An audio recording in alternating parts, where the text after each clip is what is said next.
को भूल जाते हैं। तो आज जब हम इस टेंस को पढ़ने वाले हैं, आज जब आप इस वीडियो को लास्ट तक देख लोगे तो आज के बाद कभी भी आप टेंसेस को नहीं भूलोगे। तो चलिए इसकी शुरुआत करते हैं और देखते हैं कि इसको हम आगे किस तरह से समझे ताकि हम इसको आगे अपनी लाइफ में कभी भूले ना। देखिए, सबसे पहले आपको एक चीज याद रखनी है। सबसे पहले आपको क्या चीज याद रखनी है कि ये जो टेंसेस है ना, ये 3 प्रकार के होते हैं। ये तो आपके सबके याद ही होगा, इसको याद रखने वाली कोई बात भी नहीं है ना। टेंस आपके 3 तरह के होते हैं। एक होता है आपका प्रेजेंट का, एक होता है आपका पास्ट का, और एक होता है आपका फ्यूचर। यानी कि प्रेजेंट टेंस, पास्ट टेंस और फ्यूचर टेंस। प्रेजेंट टेंस को हिंदी में हम बोलते हैं वर्तमान काल। क्या बोलते हैं? वर्तमान काल बोलते हैं, है ना। और जो आपका पास्ट है इसको हम बोलते हैं हिंदी में भूतकाल। क्या बोलते हैं? भूतकाल बोलते हैं। फ्यूचर को क्या बोलते हैं? फ्यूचर को बोलते हैं भविष्य काल। कौन सा काल बोलते हैं? भविष्य काल बोलते हैं, ठीक है। यानी कि प्रेजेंट वो समय है जो अभी चल रहा है, भूतकाल वो आता है जो आपका बीत चुका है, ठीक है, और भविष्य काल वो है जो अभी आने वाला है। यहां पर देखिए, ये जो 3 टेंसेज है ना, इनको अलग से 4 भागों में बांटा गया है। हर किसी का इंडेफिनेट है, हर किसी का कंटिन्यूअस है, हर किसी का परफेक्ट है और हर किसी का परफेक्ट कंटिन्यूअस है। यानी कि पहले टेंस को 3 भागों में बांटा गया, उसके बाद उन 3 भागों को अलग से 4 भागों में बांटा गया। इंडेफिनेट, कंटिन्यूअस, परफेक्ट और उसके बाद परफेक्ट कंटिन्यूअस। अब देखिए, आपको जिन बच्चों को टेंसेस आते हैं लेकिन फिर भी आपको ना इंग्लिश को बोलने में, इंग्लिश का सेंटेंस बनाने में या फिर लिखने में प्रॉब्लम आती है ना। आप कोई सेंटेंस बनाते हैं तो आपसे वो बनता नहीं है। क्यों? क्योंकि आपका जो बेस है ना वो कमजोर है ना। अब हम देखेंगे कि ये जो हमारे टेंसेज हैं जिनको हमने पढ़ा है, अब देखिए किसी भी सेंटेंस को बनाने से पहले आपको उसका स्ट्रक्चर आना चाहिए, ठीक है, कि उसको बनाएंगे कैसे, उसका फॉर्मूला आपको आना चाहिए, ठीक है। उस सेंटेंस को बनाने का फॉर्मूला क्या होगा? तो ये सबसे बड़ा सवाल होता है बच्चों के सामने कि इसको बनाएं कैसे। पहले तो देखिए, आपको ये पता होना चाहिए कि ये जो सेंटेंसेस होते हैं ना, जो हम टेंसेस के द्वारा बनाते हैं, इनमें होता है एक आपका सिंपल, जो आपका साधारण वाक्य होता है, एक होता है आपका नेगेटिव, है ना, एक नेगेटिव सेंटेंस होता है, एक होता है आपका इंटरोगेटिव। कौन सा होता है? इंटरोगेटिव वाला होता है।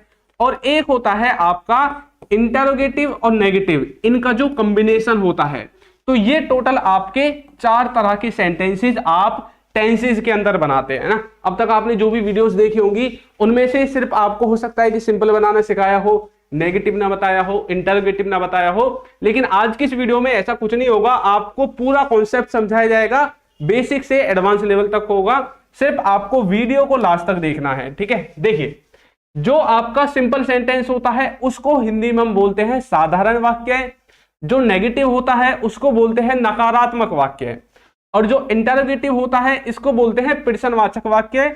और इंटरोगेटिव और नेगेटिव इन दोनों का एक कॉम्बिनेशन भी होता है, यानी कि नकारात्मक का और जो आपका प्रश्नवाचक होता है, इन दोनों का कॉम्बिनेशन भी हम एक बनाते हैं, है ना। अब सबसे पहले ना आपको एक चीज याद रखनी है आगे बढ़ने से पहले, कि किसी भी सेंटेंस को बनाते टाइम, किसी भी सेंटेंस को बनाते टाइम, है ना, हम ये वाला स्ट्रक्चर यूज करते हैं। कोई भी सेंटेंस हो वो आपका इससे बनेगा। इसको हम मास्टर फॉर्मूला भी बोल सकते हैं। कौन सा फॉर्मूला? मास्टर फॉर्मूला भी इसको हम बोल सकते हैं, ठीक है। अब देखिए, एसयूवी का मतलब होता है सब्जेक्ट, एचवी का मतलब होता है हेल्पिंग वर्ब, और ये वर्ब लिखा ही है, और लास्ट में आपका ऑब्जेक्ट है। अब यहां पर देखिए, जब आपको सिंपल सेंटेंस बनाना है तो ये जो फॉर्मूला मैंने आपको बताया है ये सेम टू सेम आ जाएगा। सबसे पहले सब्जेक्ट, फिर हेल्पिंग वर्ब, फिर वर्ब और फिर ऑब्जेक्ट आ गया। लेकिन जब आपको नेगेटिव बनाना है, क्या बनाना है? नेगेटिव सेंटेंसेस बनाने हैं जब आपको, तो तब क्या होगा? तब आपको क्या करना है? ये जो मैंने आपको रूल बताया है ना, इसमें ये जो हेल्पिंग वर्ब है, कौन सी वर्ब है? हेल्पिंग वर्ब है। हेल्पिंग वर्ब के बाद आपको क्या लगा देना है? हेल्पिंग वर्ब के बाद आपको यहां पर नॉट लगा देना है, यहां पर, ठीक है। हेल्पिंग वर्ब के बाद आपको नॉट लगा देना है, बस यही है नेगेटिव स्ट्रक्चर। नेगेटिव सेंटेंसेस को बनाने के लिए आपको सेंटेंस की हेल्पिंग वर्ब पहचाननी है और उसके बाद आपको नॉट लगाना है। तो हमने क्या किया है नेगेटिव में? सबसे पहले सब्जेक्ट, फिर हेल्पिंग वर्ब और उसके बाद हमने क्या लगा दिया? नॉट लगा दिया। बाकी सब कुछ सेम रहेगा, वर्ब आएगी और लास्ट में ऑब्जेक्ट आएगा। तो ये होगा आपका नेगेटिव सेंटेंस को बनाने के लिए। यदि आपको इंटरोगेटिव सेंटेंसेस बनाने हैं, उसमें क्या होता है, देखिए जब आप इंटरोगेटिव सेंटेंसेस बनाते हैं ना, तो उसमें कुछ भी नहीं करना, ये जो आपकी हेल्पिंग वर्ब है ना, ये वाली, इसको उठा करके सब्जेक्ट से आगे रख देना है और यहां से ये हो जाएगी आपकी गायब, है ना, यहां से गायब हो जाएगी, क्योंकि जब हम इसको सब्जेक्ट के आगे रख देंगे तो पीछे से तो हट जाएगी। तो ये देखिए हमने इसको रख दिया सब्जेक्ट से पहले। अब सबसे पहले हेल्पिंग वर्ब आएगी, फिर सब्जेक्ट, फिर वर्ब और फिर ऑब्जेक्ट। बस यही है आपका इंटरोगेटिव, सबसे पहले हेल्पिंग वर्ब, सब्जेक्ट, वर्ब और फिर ऑब्जेक्ट आ गया, है ना। तो इस तरह से आप अपने जो सेंटेंसेस हैं इनको बना सकते हैं। समझ में आ गया? आगे देखिए, अब हमें बनाना है इनका कॉम्बिनेशन, यानी कि अब हमें क्या करना है, उसमें इंटरोगेटिव भी होना चाहिए और आपका नेगेटिव भी होना चाहिए। तो इंटरोगेटिव और नेगेटिव बनाने के लिए अभी हमने पहले सीखा था कि नेगेटिव बनाने के लिए तो हेल्पिंग वर्ब के बाद नॉट होना चाहिए, इंटरोगेटिव बनाने के लिए हेल्पिंग वर्ब को सबसे पहले लिखना चाहिए, यानी कि सब्जेक्ट से पहले। तो यहां पर क्या करेंगे, हम पहले हम बनाएंगे नेगेटिव। नेगेटिव बनाने के लिए हमने लिख दिया हेल्पिंग वर्ब के बाद नॉट, ठीक है, हेल्पिंग वर्ब के बाद नॉट लिख दिया। अब इंटरोगेटिव बनाने के लिए मुझे क्या करना पड़ेगा, इस हेल्पिंग वर्ब को यहां से उठा करके फिर से मुझे यहां लाना पड़ेगा, है ना। तो अब मैं इसको आगे ले आता हूं सब्जेक्ट से पहले। तो देखिए मैं अब इसको आगे ले आया, अब ये जो नोट है ये तो यहीं पर आ जाएगा, है ना। तो अब ये स्ट्रक्चर आपका बन गया इंटरोगेटिव और नेगेटिव दोनों का कॉम्बिनेशन, यानी कि सबसे पहले हेल्पिंग वर्ब, फिर सब्जेक्ट, फिर नोट आ जाएगा, फिर वर्ब आ जाएगी और फिर आपका ऑब्जेक्ट आ जाएगा। अब आपको ना एक बात याद रखनी है कि किसी भी सेंटेंस को नेगेटिव में बनाने के लिए, किसी भी सेंटेंस को नेगेटिव में बनाने के लिए उसमें हेल्पिंग वर्ब होनी जरूरी है। यदि उस सेंटेंस में हेल्पिंग वर्ब नहीं है तो आप उसको क्या है, नेगेटिव नहीं बना सकते, क्योंकि हेल्पिंग वर्ब के बाद ही आपको नोट को लगाना है, ठीक है, हेल्पिंग वर्ब के बाद ही नोट को लगाना है। अब टेंसेज में भी ना एक ऐसा केस आता है जहां पर हेल्पिंग वर्ब नहीं होती, साधारण जो वाक्य होता है उसमें हेल्पिंग वर्ब नहीं होती है, जैसे कि प्रेजेंट का इंडेफिनेट और पास्ट का इंडेफिनेट, इनमें हेल्पिंग वर्ब होती नहीं है। पास्ट इंडेफिनेट में सब्जेक्ट के बाद डायरेक्ट वर्ब की सेकंड फॉर्म आती है और प्रेजेंट इंडेफिनेट में सब्जेक्ट के तुरंत बाद आपका क्या आता है, वर्ब की फर्स्ट फॉर्म में एस या ईएस आता है ना। तो उस कॉन्सेप्ट को भी हम आगे समझेंगे, पहले आप इसको समझ लीजिए, ये आपके समझ में आ गया होगा, क्योंकि जब हम आगे नेगेटिव, सिंपल, इंटरोगेटिव इस तरह के सेंटेंसेस बनाएंगे तो आपको इसमें कोई परेशानी नहीं होगी।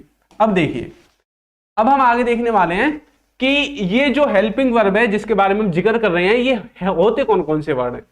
अब देखिए, जो आपका प्रेजेंट है ना, और पास्ट है और फ्यूचर है, इसमें क्या होता है, आपकी अलग अलग हेल्पिंग वर्ब होती है हर किसी में, प्रेजेंट में अलग, पास्ट में अलग और फ्यूचर में अलग। अब मैं यहां पर कुछ हेल्पिंग वर्ब को लिखूंगा और उनको आपको जैसे मैं लिखूंगा ना ऐसे का ऐसा ही याद करना है। यदि आपने उनको ऐसे का ऐसा ही याद कर लिया सेम टू सेम, तो आप कभी भी टेंसेज में तो कभी गलती नहीं करोगे और ना ही कभी इसकी हेल्पिंग वर्ब को भूलोगे। कई बार आप कर देते हैं ना, जैसे कहीं पर थर्ड फॉर्म लगनी है हेल्पिंग वर्ब के साथ फर्स्ट फॉर्म लगा देते हैं, कहीं पर इज आना है उसकी जगह पर जो आप आर लगा देते हैं, तो कहीं पर हैज आना है कहीं पर आप हैव लगा देते हैं। तो इस तरह की गलती आपसे नहीं होगी, ठीक है। चलिए देखिए, यहां पर हम सबसे पहले लिखेंगे डू डज, ठीक है, यहां पर लिखेंगे डिड, यहां पर लिखेंगे आपका विल, उसके बाद इज एम आर, ठीक है, उसके बाद वाज वर, उसके बाद विल बी, उसके बाद आपका आएगा हैज हैव, यहां पर आएगा आपका हैड और यहां पर आएगा आपका विल हैव, ठीक है। तो ये हेल्पिंग वर्ब है जो आपको याद रखनी है, यानी कि do does, is am are और हैज हैव आपका हमेशा प्रेजेंट में इस्तेमाल होगा। कहां पर? प्रेजेंट में। डिड, वाज वर और हैड आपका हमेशा पास्ट में इस्तेमाल होगा। विल बी और विल हैव हमेशा आपका फ्यूचर में इस्तेमाल होगा। अब कहीं पर आपको इज एम आर लिखा दिखाई दे तो आपको समझ जाना है कि ये सेंटेंस आपका प्रेजेंट का है। कहीं पर हैड लिखा दिखाई दे तो आपको समझ जाना है कि सेंटेंस हमारा पास्ट का है। कहीं पर विल लिखा दिखाई दे तो आपको ये टेबल याद आ जानी चाहिए कि सर ने ये टेबल बताई थी, विल तो हमारा फ्यूचर में है, तो सेंटेंस आपका फ्यूचर का हो जाएगा। अब बात आती है कि हम कैसे पहचाने कि प्रेजेंट के कौन से पार्ट का ये हेल्पिंग वर्ब है। डू डज किसका है, हैज हैव किसका है, इज एम आर किसका है, ये हम कैसे पहचाने। देखिए अब मैं आपके सामने यहां पर पूरी टेबल बना देता हूं, ठीक है, क्या बना देता हूं, पूरी एक टेबल बना देता हूं जिससे कि आप इसको कभी भूले ना। तो ये देखिए मैंने एक पूरी टेबल बना दी यहां पर मैं लिख देता हूं आपका इंडेफिनेट, क्या लिख देता हूं, इंडेफिनेट, ठीक है। यहां पर मैं लिख देता हूं कंटिन्यूअस, ठीक है, और यहां पर मैं लिख देता हूं परफेक्ट। तो अब यहां से हमें सीखने को क्या मिला, ये जितनी भी हेल्पिंग वर्ब है डू डज डिड और विल, ये आपकी इंडेफिनेट में इस्तेमाल होती हैं। प्रेजेंट इंडेफिनेट में डू डज, पास्ट इंडेफिनेट में डिड, फ्यूचर इंडेफिनेट में विल। ये जितनी भी हेल्पिंग वर्ब है is am are, was were और विल बी, ये आपकी कंटिन्यूअस टेंस में इस्तेमाल होती हैं। प्रेजेंट कंटिन्यूअस में is am are, past continuous में वाज वर और फ्यूचर कंटिन्यूअस में विल बी। उधर जितनी भी हेल्पिंग वर्ब है वो सब की सब परफेक्ट में इस्तेमाल होंगी। प्रेजेंट परफेक्ट में हैज हैव, पास्ट परफेक्ट में हैड और फ्यूचर परफेक्ट में विल हैव, ठीक है। तो इस तरह से आपको ना इस वाली टेबल को याद रखना है। यदि आपने ये टेबल याद कर ली अच्छे से तो आप यकीन मानिए कभी हेल्पिंग वर्ब में गलती करोगे ही नहीं। कभी भी आपको कहीं पर भी इनमें से कोई भी वर्ड दिखे तो जैसे ही आपके मन में ये टेबल आएगी तो आपको पता चल जाएगा कि ये कौन से टेंस की कौन सी हेल्पिंग वर्ब है। क्योंकि देखिए टेंस जो है ना ये पूरा हेल्पिंग वर्ब पर ही डिपेंड करता है। अब देखिए मैं आपके सामने एक एग्जांपल देता हूं, ये हेल्पिंग वर्ब पर क्यों डिपेंड करता है। मैंने यहां पर एक सेंटेंस लिखा, वह खेल रहा है, वह खेल रहा है। देखिए हिंदी में तो हम पहचान लेते हैं सेंटेंस को, ठीक है। अब मैं देखिए इंग्लिश में लिखता हूं, इंग्लिश में मैंने लिख दिया he is playing, he is playing, ठीक है। एक मैंने लिखा he was playing, he was playing, ठीक है। एक मैंने लिखा he will be playing, he will be playing. अब ये जो मैंने सेंटेंसेस लिखे हैं ना ये तीनों के तीनों ही आपके कंटिन्यूअस टेंस के हैं। कौन से टेंस के हैं, कंटिन्यूअस टेंस के हैं। लेकिन यहां पर एक बहुत बड़ा डिफरेंस आ जाता है। देखिए तीनों में सब चीजें लगभग सेम है, सिर्फ एक वर्ड को छोड़कर इनमें सिर्फ एक वर्ड है जो चेंज है और वो वर्ड है आपकी हेल्पिंग वर्ब। कौन कौन सी, यहां पर इज, यहां पर वाज और यहां पर विल बी, ये चेंज है बस। बाकी देखिए तीनों के तीनों में ही है और तीनों में ही प्लेइंग है। ये जो बीच का वर्ड मैंने चेंज किया है ना ये है आपकी हेल्पिंग वर्ब और इस एक वर्ड की चेंज होने की वजह से ये जो सेंटेंस है इसको हमने किस में बोलना पड़ा, प्रेजेंट में, इसको पास्ट में, ये पास्ट में है और इसको फ्यूचर में, किसको, इसको फ्यूचर में बना दिया। क्यों, क्योंकि हेल्पिंग वर्ब चेंज होने से सेंटेंस का समय चेंज हो गया। हेल्पिंग वर्ब को चेंज होने से सेंटेंस का समय चेंज हो गया। और जब हमने टेंसेज को स्टार्ट किया था तो यहां पर हमने देखा था कि टेंस का मतलब होता है समय या फिर काल। टेंस का मतलब होता है हिंदी में समय या फिर काल, यानी कि टेंसेज हमें समय के बारे में जानकारी देंगे और समय को चेंज करने वाला वर्ड है आपकी हेल्पिंग वर्ब। यदि आपने इस हेल्पिंग वर्ब को अच्छे से समझ लिया, हेल्पिंग वर्ब को अच्छे से रट लिया तो यकीन मानिए आपका जो सेंटेंस है वो कभी गलत नहीं होगा। तो ये वाली जो हेल्पिंग वर्ब मैंने लिख रखी है, प्रेजेंट में हमेशा ये आएंगी, पास्ट में हमेशा ये आएंगी और फ्यूचर में हमेशा ये आएंगी। इंडेफिनिट की हेल्पिंग वर्ब ये है, कंटिन्यूअस की ये है और परफेक्ट की ये है। यदि आपने हेल्पिंग वर्ब का इस्तेमाल करना सीख लिया तो यकीन मानिए जिंदगी में कभी भी आप टेंसेज को नहीं भूलोगे, ठीक है। तो यहां पर मैंने आपको अच्छे से बता दिया कि आपको हेल्पिंग वर्ब को कैसे इस्तेमाल करना है और कहां पर इस्तेमाल करना है, ठीक है। अब ना एक कंफ्यूजन रहता है जब हम ये डू डज को देखते हैं ना, डू डज और डिड को, इनमें बच्चों को कंफ्यूजन रहता है क्योंकि अचानक से सेंटेंसेज में आपको दिखते हैं ना, अचानक से सेंटेंसेज में घुस जाते हैं आकर। अब देखिए अभी हमने जब सेंटेंसेज को पढ़ा था पीछे तो उसमें हमने ये सीखा था कि सेंटेंस को बनाने का जो स्ट्रक्चर है ना वो ये है। सेंटेंस को बनाने का स्ट्रक्चर क्या है, ये वाला है। अब जब इसमें हम नेगेटिव सेंटेंसेस बनाते हैं तो मैंने आपको जोड़ देकर बताया था इस बात पर कि नेगेटिव सेंटेंसेस बनाने के लिए उस सेंटेंस में हेल्पिंग वर्ब का होना जरूरी है। क्योंकि हेल्पिंग वर्ब के बाद ही नेगेटिव सेंटेंसेस का जो नोट होता है उसको हम लगाते हैं। अगर ये हेल्पिंग वर्ब नहीं होगी तो सब्जेक्ट के बाद नोट आ जाएगा, और ऐसा हम कभी कर नहीं सकते कि सब्जेक्ट के तुरंत बाद नोट लगा दें और उस सेंटेंस में हेल्पिंग वर्ब हो ही ना। ठीक है, तो हेल्पिंग वर्ब होनी जरूरी है। अब जो आपका कंटिन्यूअस है, जो आपका परफेक्ट है, इन सब में आपकी हेल्पिंग वर्ब है। फ्यूचर के इंडेफिनिट में भी हेल्पिंग वर्ब है, लेकिन जो आपका पास्ट का इंडेफिनिट है और प्रेजेंट का इंडेफिनिट है, एक बार मैं आपको उनका स्ट्रक्चर दिखा देता हूं। जो आपका प्रेजेंट है, प्रेजेंट का जो इंडेफिनिट है, इसका स्ट्रक्चर है सबसे पहले सब्जेक्ट, उसके बाद वर्ब की फर्स्ट फॉर्म में आपको एस या ईएस लगाना है और डायरेक्ट ऑब्जेक्ट। ठीक है, और जो पास्ट के इंडेफिनिट का स्ट्रक्चर है, बाकी मैं आपको ये अच्छे से सिखाऊंगा जब आगे बढ़ेंगे। अभी मैं आपको ये समझा रहा हूं कि डू डज आया कैसे इंग्लिश ग्रामर में, टेंसेज में हम इनको इस्तेमाल क्यों करते हैं। जो पास्ट का है इसमें क्या करते हैं, सबसे पहले सब्जेक्ट, उसके बाद वर्ब की सेकंड फॉर्म और फिर आपका ऑब्जेक्ट आ जाता है। अच्छा, अब यहां पर देखिए कहीं पर कोई हेल्पिंग वर्ब है, यहां पर कहीं पर कोई भी हेल्पिंग वर्ब नहीं है, नहीं है ना। सब्जेक्ट के बाद तुरंत वर्ब है, तो अब हमारा दिमाग में ये पॉइंट आना चाहिए कि सर आपने बताया था कि हेल्पिंग वर्ब जरूर चाहिए नेगेटिव बनाने के लिए, और इनमें तो हेल्पिंग वर्ब है ही नहीं, तो हम हेल्पिंग वर्ब नहीं है, फिर इनको हम नेगेटिव में कैसे बनाएं। अब हमें कैसे इनको नेगेटिव में बनाना है, कैसे इनका इंटरोगेटिव बनाना है, क्योंकि इंटरोगेटिव बनाने के लिए भी इस हेल्पिंग वर्ब को सब्जेक्ट से आगे लिखना पड़ता है। तो जब इंग्लिश का निर्माण हुआ तो इंग्लिश में क्या किया गया कि भाई उनको पता है कि इसमें हेल्पिंग वर्ब नहीं है, तो उन्होंने एक बात कही। क्या बात कही कि एक काम करो, डू डज को प्रेजेंट के इंडेफिनिट में हेल्पिंग वर्ब की तरह इस्तेमाल कर दो और डिड को पास्ट के इंडेफिनिट में हेल्पिंग वर्ब की तरह इस्तेमाल कर दो, लेकिन साधारण वाक्य का जो सेंटेंस का स्ट्रक्चर है वो यही रहना चाहिए। सिर्फ नेगेटिव और इंटरोगेटिव में ही आपको डू डज का इस्तेमाल करना है, क्योंकि इनमें हेल्पिंग वर्ब नहीं है। और इनकी इस कमी को पूरा करने के लिए उन्होंने क्या किया, जो आपका डू डज था इसको प्रेजेंट में और जो आपका डिड था इसको पास्ट में इस्तेमाल करना चालू कर दिया। ठीक है, तो अब इनको हमने हेल्पिंग वर्ब की तरह मान लिया। अब हम क्या करते हैं, जब नेगेटिव सेंटेंसेस बनाते हैं प्रेजेंट इंडेफिनिट में, तो सब्जेक्ट के बाद डू डज को हेल्पिंग वर्ब की तरह लेकर उसके बाद नॉट लगा देते हैं। ठीक है, क्या लगा देते हैं, नॉट लगा देते हैं।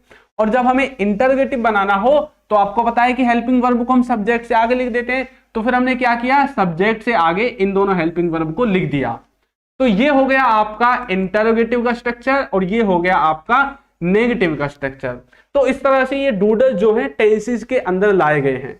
तो आपको ना इनका पूरा कॉन्सेप्ट समझ में आ गया होगा कि डू डज को हम कैसे इस्तेमाल करते हैं, ये आए कहां से है ना। आगे देखिए, अब जो आपका पास्ट इंडेफिनिट है इसमें क्या किया गया, उन्होंने बोला कि भैया हेल्पिंग वर्ब तो पास्ट में भी नहीं है, इसमें देखिए सब्जेक्ट के तुरंत बाद वर्ब है और वर्ब भी दूसरी फॉर्म में है। अब आपको यहां पर एक चीज याद रखनी है कि पास्ट इंडेफिनिट इकलौता ऐसा टेंस है जिसमें वर्ब की सेकंड फॉर्म इस्तेमाल होती है, बस, और किसी में नहीं होती। यही है जिसमें वर्ब की सेकंड फॉर्म आती है। अब क्या किया इन्होंने बोला कि सब्जेक्ट के बाद ना आप एक काम करो, डिड का इस्तेमाल कर लो हेल्पिंग वर्ब की तरह। किसकी तरह, हेल्पिंग वर्ब की तरह। लेकिन ये जो हेल्पिंग वर्ब है ये सिर्फ आपको तभी इस्तेमाल करनी है जब आप नेगेटिव बनाओगे, नकारात्मक वाक्य बनाओगे या फिर प्रश्नवाचक बनाओगे। तो हमने क्या किया, सब्जेक्ट के बाद डिड लगा दिया और नेगेटिव बनाने के लिए हमने उसके बाद नॉट लगा दिया, और डिड को सब्जेक्ट से पहले लिखकर हमने क्या बना दिया, इंटेरोगेटिव बना दिया। ठीक है, तो इस तरह से ये डू डज जो है आपके अस्तित्व में आए हैं। इस तरह से हम इनको इंग्लिश ग्रामर में इस्तेमाल करते हैं। ठीक है, तो आपको जो ये डाउट है ये क्लियर हो गया होगा। अब चलिए डू डज के बारे में मैं आपको एक चीज और बताता हूं, क्योंकि आगे जब हम सेंटेंसेस बनाएंगे तो हमें कोई भी कंफ्यूजन नहीं होना चाहिए। देखिए मैंने ना बिल्कुल बेसिक से स्टार्ट किया है और आपको ये भी बता दिया है कि ये इस्तेमाल कैसे होते हैं, ये इंग्लिश में आए कैसे हैं, है ना। एक बार कमेंट पढ़ लेते हैं। Tabassum hello, Pooja, Nature, Rakhi good evening, Surendra good evening. ठीक है, अब देखिए आपको ना एक चीज और याद रखनी है, वो क्या है कि ये जो आपके डू डज और डिड हैं इनके साथ हमेशा वर्ब की पहली फॉर्म आएगी। कौन सी फॉर्म आएगी, वर्ब की हमेशा पहली फॉर्म आएगी। इनके बाद कभी भी आपको दूसरी तीसरी कोई सी भी फॉर्म नहीं लगानी है, हमेशा एक ही फॉर्म आएगी, वो है पहली। अब चाहे ये प्रेजेंट में इस्तेमाल हो रहे हैं, चाहे ये पास्ट में इस्तेमाल हो रहे हैं, आपको इनके साथ हमेशा वर्ब की पहली फॉर्म का ही इस्तेमाल करना है। ठीक है दिलीप, देखिए अब आपको इनको कॉन्सेप्ट समझ में आया। अब चलिए आगे बढ़ते हैं और ना थोड़ा सा ये देखते हैं कि ये जो अभी हमने हेल्पिंग वर्ब पढ़ी है, इनको हमें कैसे और किस सब्जेक्ट के साथ कहां पर कैसे हम इसको इस्तेमाल करेंगे। देखिए आपको ना बोर नहीं होना, ये बात याद रखनी है, बोर नहीं होना है। ये जो मैं हेल्पिंग वर्ब बार बार हेल्पिंग वर्ब गा रहा हूं ना, ये इसलिए बता रहा हूं ताकि आप इनको ऐसा याद कर लो कि आप इनको भूले ना। सब्जेक्ट कुछ नहीं होता, ऑब्जेक्ट कुछ नहीं होता, वर्ब कुछ नहीं होती। टेंसेज में यदि किसी चीज का महत्व है तो वो है आपकी हेल्पिंग वर्ब। आज यदि आप इसके बारे में अच्छे से सीख लोगे तो यकीन मानिए बुढ़ापे तक नहीं भूलोगे, बुढ़ापे तक आप भूलने वाले नहीं हो। इसके बाद यदि आपने वीडियो को एक बार और रिवीजन कर लिया तो कभी नहीं भूलोगे। देखिए अभी जो पीछे कॉन्सेप्ट मैंने आपको समझाया था वो क्या था कि हम क्या करते हैं, नेगेटिव बनाने के लिए हेल्पिंग वर्ब के बाद नोट लगाते हैं। तो इज, एम, आर, वाज, वर आपकी हेल्पिंग वर्ब है, हैज, हैव आपकी हेल्पिंग वर्ब है, हैज बीन, हैड बीन आपकी हेल्पिंग वर्ब है, विल हैव आपकी हेल्पिंग वर्ब है। अब क्या होता है, कई बार तो single verb, single helping verb होती है, जैसे इज, एम, आर सिंगल है, हैज, हैव सिंगल है, लेकिन कई बार क्या करते हैं हैज के साथ बिन लिख देते हैं ना, हैज बिन ऐसे करके, हैव बिन। तो अब ये पूरी हेल्पिंग वर्ब है, अकेला वर्ड हेल्पिंग वर्ब नहीं है, यहां पर ये पूरी हेल्पिंग वर्ब आपको लेकर चलनी है।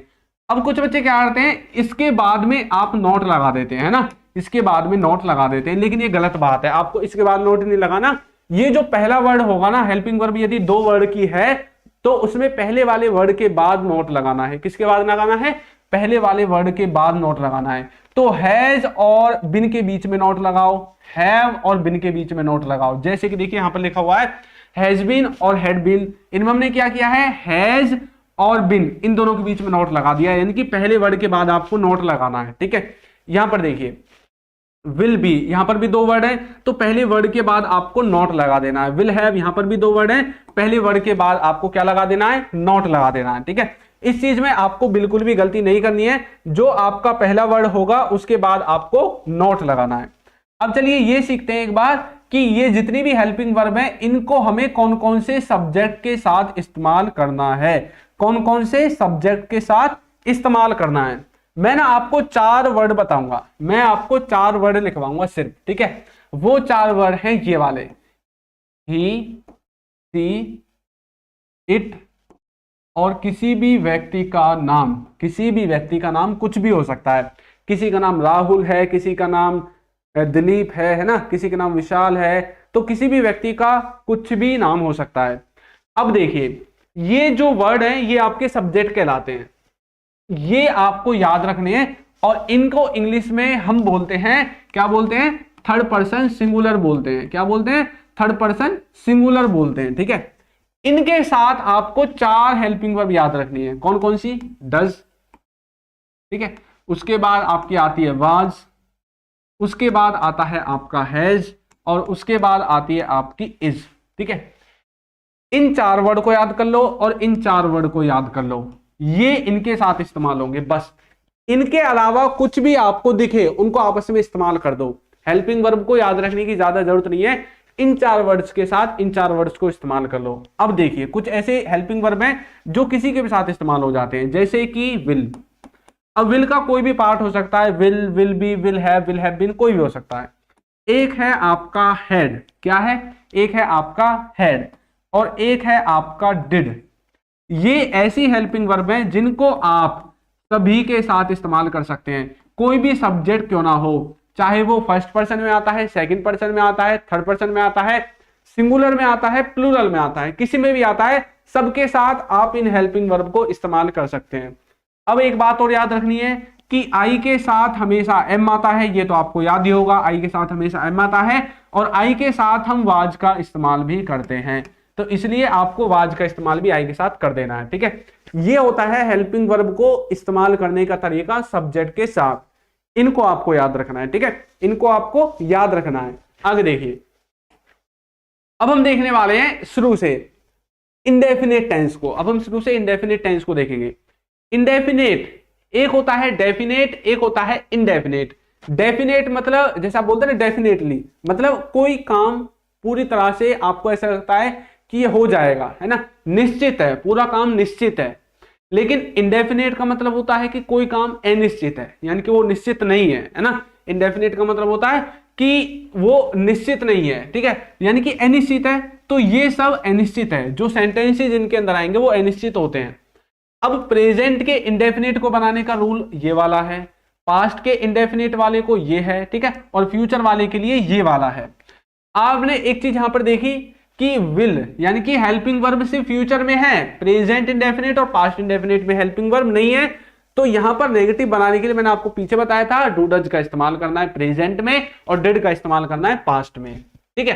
तो प्रेजेंट के इंडेफिनिट में देखिए आप, प्रेजेंट इंडेफिनिट में सबसे पहले सब्जेक्ट है, वर्ब की फर्स्ट फॉर्म है, उसमें एस लगाना है और फिर ऑब्जेक्ट। अब बात आती है कि क्या ये एस सबके साथ लगाना है या फिर कैसे, मतलब ये जो एस है ना, ये सिर्फ आपको तब लगाना है जब इनमें से कोई भी सब्जेक्ट आता है, ही आता है, सी आता है, इट आता है या किसी भी व्यक्ति का नाम आता है। यदि ऐसा कुछ आ रहा है तो ही आपको एस लगाना है, वरना आपको एस लगाने की जरूरत नहीं है। जैसे कि मैं हिंदी में बोलने लगूं कि वह स्कूल जाता है, ठीक है, वह स्कूल जाता है।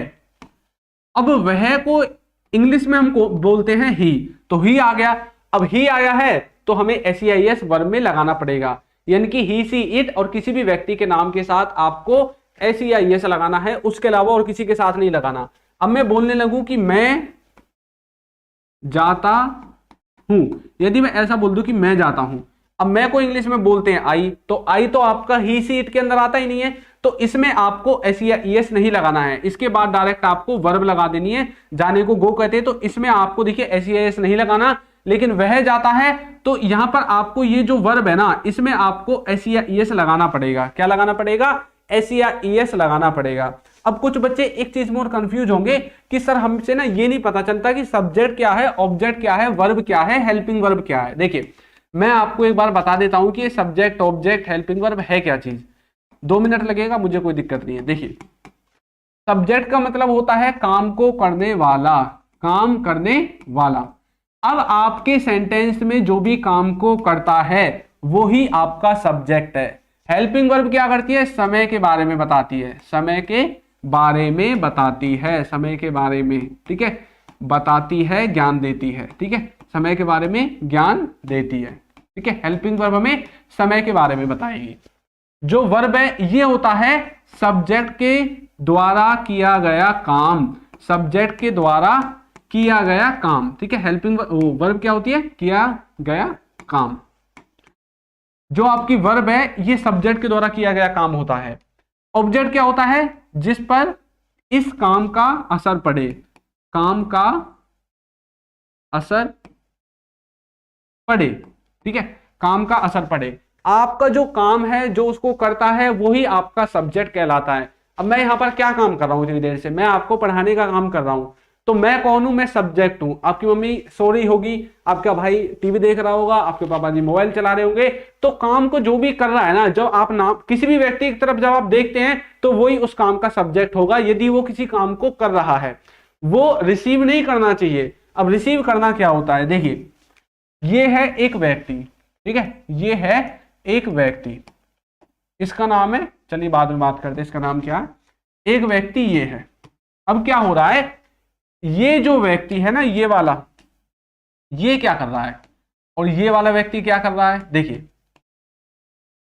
ये वाला जो व्यक्ति है ना, ये व्यक्ति इस व्यक्ति को पीट रहा है, ऐसे लात घूंसों से पीट रहा है इस व्यक्ति को, ठीक है। अब यहां पर हो क्या रहा है? ये व्यक्ति क्या कोई काम कर रहा है क्या? ये व्यक्ति कुछ भी काम नहीं कर रहा, ये इसके द्वारा किए गए काम को, इसके द्वारा किए गए एक्शन को रिसीव कर रहा है। ये इसकी मार को अपने शरीर पर सिर्फ ले रहा है, झेल रहा है, और ये धुआंधार इसके मतलब मुंह पे घूंसे घूंसे मारे जा रहा है ना। तो ये तो काम कर रहा है, लेकिन ये काम नहीं कर रहा, बल्कि इसके काम को ये अपने ऊपर रिसीव कर रहा है। तो ये जो रिसीव कर रहा है ना, ये है आपका ऑब्जेक्ट। क्या है? आपका ऑब्जेक्ट है। तो जो सब्जेक्ट काम करता है, उसके काम को जो रिसीव करता है, वो ही आपका ऑब्जेक्ट होता है। क्या होता है? ऑब्जेक्ट होता है। और जो उस काम को करता है वो आपका क्या होता है? सब्जेक्ट होता है। और ये जिस काम को कर रहा है, क्या काम कर रहा है? इसको पीटने का काम कर रहा है। तो इसको पीटने का ये क्या कर रहा है? काम कर रहा है। तो ये जो पीटना है ना, ये काम है जो ये कर रहा है इसको पीटने का। तो ये पीटना आपकी वर्ब है। वर्ब कुछ भी नहीं होती, वर्ब काम ही होता है सिर्फ। आप कुछ भी काम कर रहे हो इसका मतलब है कि वो वर्ब है। कोई भी काम हो वो वर्ब के अंदर आती है। किसके अंदर आती है? वर्ब के अंदर आती है, चाहे आप कुछ भी काम करें, ठीक है। तो ये व्यक्ति इस व्यक्ति को पीट रहा है। अब ये काम को करने वाला है तो ये सब्जेक्ट है। ये इसके द्वारा काम को रिसीव कर रहा है। ये जो पीट रहा है इसकी मार को मतलब सहन करने का काम ये व्यक्ति कर रहा है, यानी कि इसके एक्शन को रिसीव कर रहा है ये वाला व्यक्ति। तो ये व्यक्ति ऑब्जेक्ट है। तो ऑब्जेक्ट का मतलब है कि एक्शन को रिसीव करने वाला, जो एक्शन को रिसीव करेगा वही ऑब्जेक्ट है। देखिए, आपने अपनी गली में सब्जी, दूध, फल फ्रूट बेचने वाले को देखा होगा, है ना। अब ठंड मतलब गर्मी चल जाएंगी तो अब क्या करेंगे, जो वो होते हैं ना आइसक्रीम बेचने वाले, बर्फ बेचने वाले, है ना, वो आ जाते हैं। तो अब यहां पर वो काम क्या करते हैं? वो करते हैं किसी चीज को बेचने का काम, किसी वस्तु को। अब जैसे दूध बेचने वाला दूध बेचेगा, तरबूज बेचने वाला तरबूज बेचेगा। अब वो जो बेचने वाला है वो तो सब्जेक्ट है, क्योंकि वो तो काम को कर रहा है। अब काम वो कर क्या रहे हैं? बेचने का काम कर रहे हैं, तो बेचना आपकी वर्ब है। अब वो काम किस पर कर रहे हैं? बेचने वाले काम को कर किस पर रहे हैं? वो कर रहे हैं, कोई दूध पर कर रहा है, कोई तरबूज बेच रहा है ना। तो वो जिस वस्तु को बेच रहे हैं ना, उस बेचने का असर उसी वस्तु पर तो पड़ रहा है। अभी उसके पास थी, पैसे देने के बाद ग्राहक के पास चली गई, तो मतलब वो वस्तु आपकी ऑब्जेक्ट है। क्या है वो वस्तु? आपकी ऑब्जेक्ट है। तो ऑब्जेक्ट कुछ भी नहीं है। ऑब्जेक्ट आपका जो काम का असर है ना उसको सहन करता है, एक्शन को रिसीव करने वाला होता है। एक्शन को रिसीव करने वाला ऑब्जेक्ट होता है। किया गया काम वर्ब होता है। हेल्पिंग वर्ब हमें समय के बारे में बताएगी। सब्जेक्ट वो होगा जो काम को करेगा, जो काम को करेगा वो आपका क्या होगा? सब्जेक्ट होगा, ठीक है। ये बात आपको याद रखनी है। अब चलिए आगे बढ़ते हैं और इसको समझते हैं, ठीक है। अब देखिए, प्रेजेंट इंडेफिनिट में एक तो आपको ये रूल याद होगा कि किसी वाक्य के लास्ट में क्या आता है? किसी वाक्य के लास्ट में ता है, ते है, ती है, इस तरह के वर्ड से भी आपने सीखा होगा, है ना। लेकिन मैं आपको बताऊं, जब आप ता ते ती से रटोगे ना, उसको भी मैं आपको आगे समझा दूंगा। लेकिन मैं आपको ना इसका एक मोटा मोटा सेंस बताता हूं कि इंडेफिनिट जो प्रेजेंट का है इसका मतलब क्या है, कहां पर आपको इस्तेमाल करना है। कोई भी ऐसा काम जिसे आपके घर में कोई भी व्यक्ति रोजाना करता है, जैसे आप रोजाना उठते हैं, है ना, और ब्रश करते हैं, मुंह धोते हैं, रोटी खाते हैं, पानी पीते हैं, स्कूल जाते हैं, कॉलेज जाते हैं, आपके पापा जी ऑफिस जाते हैं, आपकी मम्मी खाना बनाती है, आपकी बहन मतलब कोई भी झाड़ू पोछा कोई भी काम करती है, बर्तन साफ करने का काम करती है। आपके अड़ोसी पड़ोसी रोजाना आपके घर में पशु होंगे अड़ोस पड़ोस में, तो वो क्या करते हैं? वो पशुओं की सानी करते हैं, पशुओं को भोजन डालते हैं, खड़ डालते हैं, पानी पियाते हैं, उनको चलाने के लिए लेकर जाते हैं, दूध निकालते हैं। तो ऐसे जो काम जो रोजाना हो रहे हैं वो सब के सब प्रेजेंट के इंडेफिनिट में आएंगे। किस में आएंगे? प्रेजेंट इंडेफिनिट में। कोई भी काम हो जो रोजाना होता है या फिर कभी कभी होता है, लेकिन होता है ना। आप ये बोलना चाहते हैं कि यूजुअली ये काम होता है, अक्सर कोई काम होता है, वो प्रेजेंट इंडेफिनिट में ही बनेगा। अब ऐसा क्यों बोला जाता है कि ताते ती से आपको पहचानना है? क्योंकि आप कोई भी सेंटेंस बोलो उसके पीछे ता है, ते है, ती है आएगा ही आएगा। उसका सेंस कुछ इस तरह से बन जाता है कि ताते ती उसमें आ ही जाता है ना। अब जैसे कि वह स्कूल जाता है, मैं खाना खाता हूं, तुम पढ़ते हो, वो टीवी देखता है, हम रोजाना सोते हैं, हम रोजाना वीडियो गेम खेलते हैं, हम रोजाना खाना खाते हैं, रोजाना नहाते हैं, रोजाना वीडियो देखते हैं, रोजाना पढ़ाई करते हैं। तो मतलब किसी न किसी काम को हम करते हैं, है ना। तो उनमें ना ताए ते तिये अपना आप आ जाता है। लेकिन ये ना काम है ना, कुछ ऐसे होते हैं, कुछ तो आप फिक्स टाइम पर करते हैं, जैसे सुबह भाई 8 बजे आप उठोगे। कुछ ऐसे काम होते हैं मतलब दिन में कभी भी कर लेते हो लेकिन करने पड़ते हैं आपको। तो मतलब इनका टाइम निश्चित नहीं होता, पूरी तरह से कोई टाइम फिक्स नहीं होता। अब वैसे तो जैसे सूरज है, सन तो आपने देखा होगा ना, सूरज क्या करता है? ठंड में लेट निकलता है, गर्मियों में जल्दी निकल जाता है। किसी टाइम पर 6 बजे निकलेगा, कभी 7 बजे निकलेगा। तो हमें देखने का जो टाइम है वो फिक्स नहीं है, निश्चित नहीं है ना। तो अनिश्चित इसलिए बोलते हैं। अब देखिए, अब जैसे कि मैं बोलने लगूं कि वह क्या करता है? स्कूल जाता है, वह स्कूल जाता है, वह स्कूल जाता है। अब ये जो वह है ना, ये करता है काम को, तो ये आपका सब्जेक्ट है, स्कूल आपका ऑब्जेक्ट है, जाने का काम आपका वर्ब है, ठीक है। और देखिए यहां पर देखिए लास्ट में अपना ता है आ गया, तो हमें पता चल गया प्रेजेंट इंडेफिनिट है। तो वह को इंग्लिश में कहते हैं, क्या बोलते हैं बताइए? वह सब्जेक्ट है, तो इंग्लिश में इसको बोलेंगे ही। क्या बोलेंगे? ही बोलेंगे। तो हम लिख देंगे ही। तो देखिए सब्जेक्ट सबसे पहले हमें लिखना है, तो ही आ गया। अब वर्ब आएगी। वर्ब क्या है? हमारा जाना। जाने को इंग्लिश में कहते हैं गो। अब आपको थर्ड पर्सन सिंगुलर के साथ मैंने आपको भी थोड़ी देर पहले बताया था, ही सी इट के साथ जो वर्ब आएगी उसमें एस ई आई एस लगाना है। अब ही सी इट आ गया तो ही आ गया, तो इसमें मैंने ई एस लगा दिया, ही गोज। अब हमें क्या करना है, हमारी सब्जेक्ट आ गया, वर्ब आ गया, एस ई आई एस लग गया, ऑब्जेक्ट लगाना है। ऑब्जेक्ट क्या है, school, he goes to school, तो मैं यहाँ पर क्या लिख दूंगा, स्कूल लिख दूंगा। ठीक है, तो इस तरह से देखिए आप अपनी सेंटेंस को बना सकते हैं। ही गोज टू स्कूल, वह स्कूल जाता है, वह खाना खाती है ना। अब हम यदि बोलने लगे कि वह क्या करती है, वह खाना खाती है, वह खाना खाती है। ठीक है, तो अब यहां पर कैसे बोलेंगे, खाती है। अब खाने खाने का काम कौन करती है, ये करती है लड़की, वह लड़की को इंग्लिश में कहते हैं सी। अब खाना खाती है, अब ये देखिए सब्जेक्ट आ गया, अब फिर से ही सी इट आ गया। अब जो वर्ब होगी, खाने को इंग्लिश में क्या कहते हैं, जब कोई चीज खाते हैं तो बोलते हैं ईट, है ना, ईट। अब वर्ब हमारी ईट है, एस ई आई एस के हमें इसके साथ लगाना है, क्योंकि थर्ड पर्सन सिंगुलर के साथ जो वर्ब है उसमें एस या ई एस हमें लगाना पड़ता है। तो सी ईट्स फूड, वह क्या करती है, खाना खाती है। इस तरह से बना सकते हैं। ठीक है, तो प्रेजेंट के जो इंडेफिनिट के सेंटेंसेस है ना, उनको आपको ऐसे ही बनाना है। अब मैंने आपको बताया था कि जब आप इनमें नेगेटिव इंटरगेटिव बनाओगे तो आपको हेल्पिंग वर्ब के बाद नोट लगाना है, लेकिन इनमें कहीं हेल्पिंग वर्ब नहीं है। तो हम क्या करते हैं, सब्जेक्ट के बाद हेल्पिंग वर्ब लगा देते हैं। तो हमने यहाँ पर क्या लगा दिया, हेल्पिंग वर्ब लगा दी, उसके बाद नोट लगा दिया। और मैंने आपको एक बात और बताई थी, डू डज और डिड के साथ हमेशा वर्ब की पहली फॉर्म आएगी। तो इसकी पहली फॉर्म क्या थी, गो थी, तो हम लिख देंगे गो, है ना।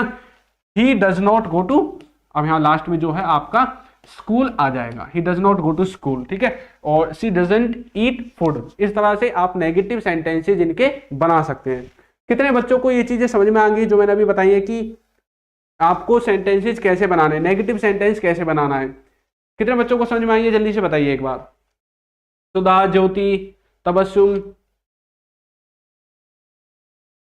He does not go to school. अच्छा, कुछ बच्चे इसमें कंफ्यूज होंगे कि सर हमें ना ये डू डज का इस्तेमाल कहां पर करना है। देखिए मैंने यहां पर आपको बताया था ही सी इट और किसी व्यक्ति के नाम के साथ आपको डज का इस्तेमाल करना है। किसका इस्तेमाल करना है, डज का। और जो बच जाते हैं ना उन सब के साथ आप डू का इस्तेमाल कर सकते हैं। किसका, डू का। तो ये होता है आपका प्रेजेंट का इंडेफिनिट। ठीक है, ये जो इंडेफिनिट है ना, थोड़ा सा इसमें ही आपको मतलब झंझट आता है। बाकी जो कंटिन्यूअस और जो परफेक्ट है उसमें ऐसा कोई भी दिक्कत आपको नहीं आएगी, वो तो चुटकियों का काम है, बिल्कुल ऐसे चुटकी बजाती समझ में आ जाएगा। पास्ट इंडेफिनिट का मतलब क्या होता है, देखिए पास्ट इंडेफिनिट का मतलब होता है कि कोई भी ऐसा काम जो पास्ट के किसी पॉइंट ऑफ टाइम में किया गया हो, कोई भी ऐसा काम जो पास्ट के किसी पॉइंट ऑफ टाइम में किया गया हो, उसी को आप पास्ट इंडेफिनिट के अंदर रखते हैं। अब देखिए कौन से सेंटेंसेस आते हैं। अब यहां पर ना कोई टाइम फिक्स नहीं होता कि भाई तुमने 10 मिनट पहले किया था, 5 मिनट पहले किया था, 10 दिन पहले किया था, 2 साल पहले किया था, ऐसा कोई टाइम फिक्स नहीं होता। अब देखिए, अब ये एक व्यक्ति है, ये वाला व्यक्ति है, ठीक है, और एक व्यक्ति ये है, ये इसका दोस्त है। अब ये जो है ना, ये गया था घूमने के लिए। कहां पर घूमने के लिए गया था, ये घूमने गया था आगरा। कहां पर गया था, आगरा। ठीक है, आगरा में गया था ताजमहल देखने, ये वाला व्यक्ति। अब ये जो इसका दोस्त है, ये क्या करता है, ये आगरा घूम के वापस आ गया, अपने घर आ गया वापस। ठीक है, अब ये जो व्यक्ति है इससे पूछता है कि भाई तू आगरा गया था घूमने के लिए, तूने वहां पर ताजमहल भी देखा होगा, है ना, तूने वहां पर ताजमहल भी देखा होगा। अब ये व्यक्ति पास्ट के किसी पॉइंट ऑफ टाइम के बारे में इससे पूछ रहा है ना, कि यार जब तू आगरा गया था तो वहां पर तूने ताजमहल तो देखा ही होगा ना, क्योंकि वही फेमस चीज है वहां पर। तो देखिए ये एक पर्टिकुलर टाइम के बारे में इससे सवाल कर रहा है। तो ये जो सवाल करेगा ना, इस सवाल को बनाने के लिए हमें पास्ट के इंडेफिनिट का सहारा लेना पड़ेगा। किसका सहारा लेना पड़ेगा, पास्ट के इंडेफिनिट का सहारा लेना पड़ेगा। ठीक है, देखिए कैसे। अब ये इससे जब सवाल करेगा तो ये पूछेगा तुमने ताजमहल देखा, जब तुम भाई वहां गए थे कि तुमने ताजमहल देखा। तो ये क्या कर रहा है, एक पास्ट के पॉइंट ऑफ टाइम के बारे में इससे पूछ रहा है। तो मतलब क्या होगा, पास्ट के इंडेफिनिट में बनेगा। और कुछ ऐसे वर्ड्स हैं हिंदी में जिनसे आप इनको पहचान सकते हैं, जैसे कि लिया, दिया, किया, ली, दी, की, हुई, हुआ। ठीक है, ये कुछ ऐसे हिंदी के वर्ड्स हैं जिनसे आप पहचान सकते हैं कि आपका जो सेंटेंस है वो पास्ट के इंडेफिनिट में है। जैसे कि मैंने फोन खरीद लिया, उसने पैसे दे दिए, उसने ये काम कर दिया, मैंने पुस्तक ले ली, उसने किताब ले ली, मैं मतलब उसकी मुझसे बात नहीं हुई, या फिर उसने मुझसे कुछ नहीं किया, या फिर उसने मुझे छुआ तक नहीं। तो ये कुछ ऐसे वर्ड्स होते हैं जो हम पास्ट के बारे में बोलते हैं, किसी पास्ट के एक टाइम को बताकर।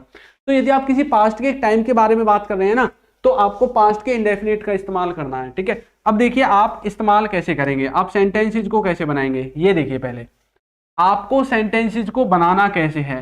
पहले मैंने आपको एक बात बताई है कि नेगेटिव सेंटेंसेज में पास्ट में आपको इंडेफिनिट में डिड का इस्तेमाल करना है। जैसे कि आप बोलते हैं वह गया, वह गया आपने बोला है ना, और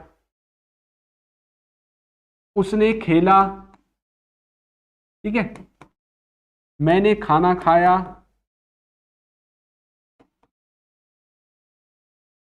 अब आपको पहचानना कैसे है कि ये पास्ट इंडेफिनिट में बनेंगे। जो आपसे कोई क्वेश्चन करेगा ना, कोई सवाल आपसे पूछेगा, ऐसे तो नहीं आप अपने मन मन में बड़बड़ाते रहोगे हुई, नहीं, आपसे कोई ना कोई कुछ सवाल जरूर करेगा।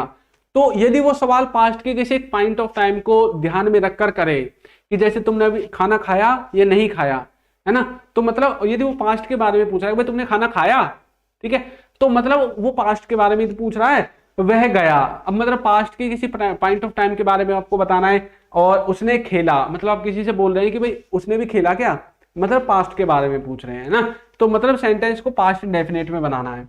अब देखिए आपको इसमें क्या है, सेकंड फॉर्म का इस्तेमाल करना है। जैसे कि वह गया, तो वह को हम बोल सकते हैं ही, और देखिए जाने को इंग्लिश में कहते हैं गो, दूसरी फॉर्म होती है इसकी वेंट, और तीसरी फॉर्म होती है इसकी गॉन। तो गो वेंट गॉन, तो ये इसकी दूसरी फॉर्म है, तो हम लिखेंगे दूसरी फॉर्म, क्योंकि इसमें दूसरी फॉर्म ही आएगी, सेकंड फॉर्म आएगी। तो सब्जेक्ट के बाद वर्ब की सेकंड फॉर्म और फिर ऑब्जेक्ट। अब इसमें तो दो ही वर्ड है, ऑब्जेक्ट कोई पर है ही नहीं, तो हम बोल देंगे ही वेंट, बन गया सेंटेंस। उसने खेला, अब उसने कोई लड़का है तो ही, लड़की है तो सी। अब सी प्ले, अब प्ले में आपको सेकंड फॉर्म लगानी प्लेड। प्ले की देखिए फॉर्म्स कौन कौन सी होती है, प्ले, प्लेड, प्लेड, ठीक है। तो देखिए इनमें ना दोनों में ईडी ईडी है, दोनों एक जैसी हैं, तो आप कोई से भी लगा दीजिए, ठीक है। तो ही प्लेड, मैंने खाना खाया, तो बोलूंगा मैं आई एट फूड, आई एट फूड, मैंने खाना खाया, ईट एट ईटन। तो इस तरह से आप इनके सेंटेंसेज को बना सकते हैं। पास्ट के इंडेफिनिट के जो सेंटेंसेज है ना, आप उनको इस तरह से बना सकते हैं। तो आपको समझ में आ गया होगा। अब यदि आपको नेगेटिव सेंटेंसेज बनाने हैं ना, तो उसमें आपको कुछ भी नहीं करना, हेल्पिंग वर्ब के बाद आपको क्या लिखना है, नॉट लिख देना है। हेल्पिंग वर्ब के बाद आपको क्या लिख देना है, नॉट लिख देना है। देखिए नॉट कैसे लिखोगे आप, जैसे कि मैं बोलने लगूं कि वह वहां नहीं गया, वह वहां नहीं गया, ठीक है। मान लीजिए आपकी मम्मी ने आपसे बोला था कि एक काम करना, तुम ना मतलब दुकान से जाकर साबुन ले आना, दुकान से जाकर साबुन ले आना।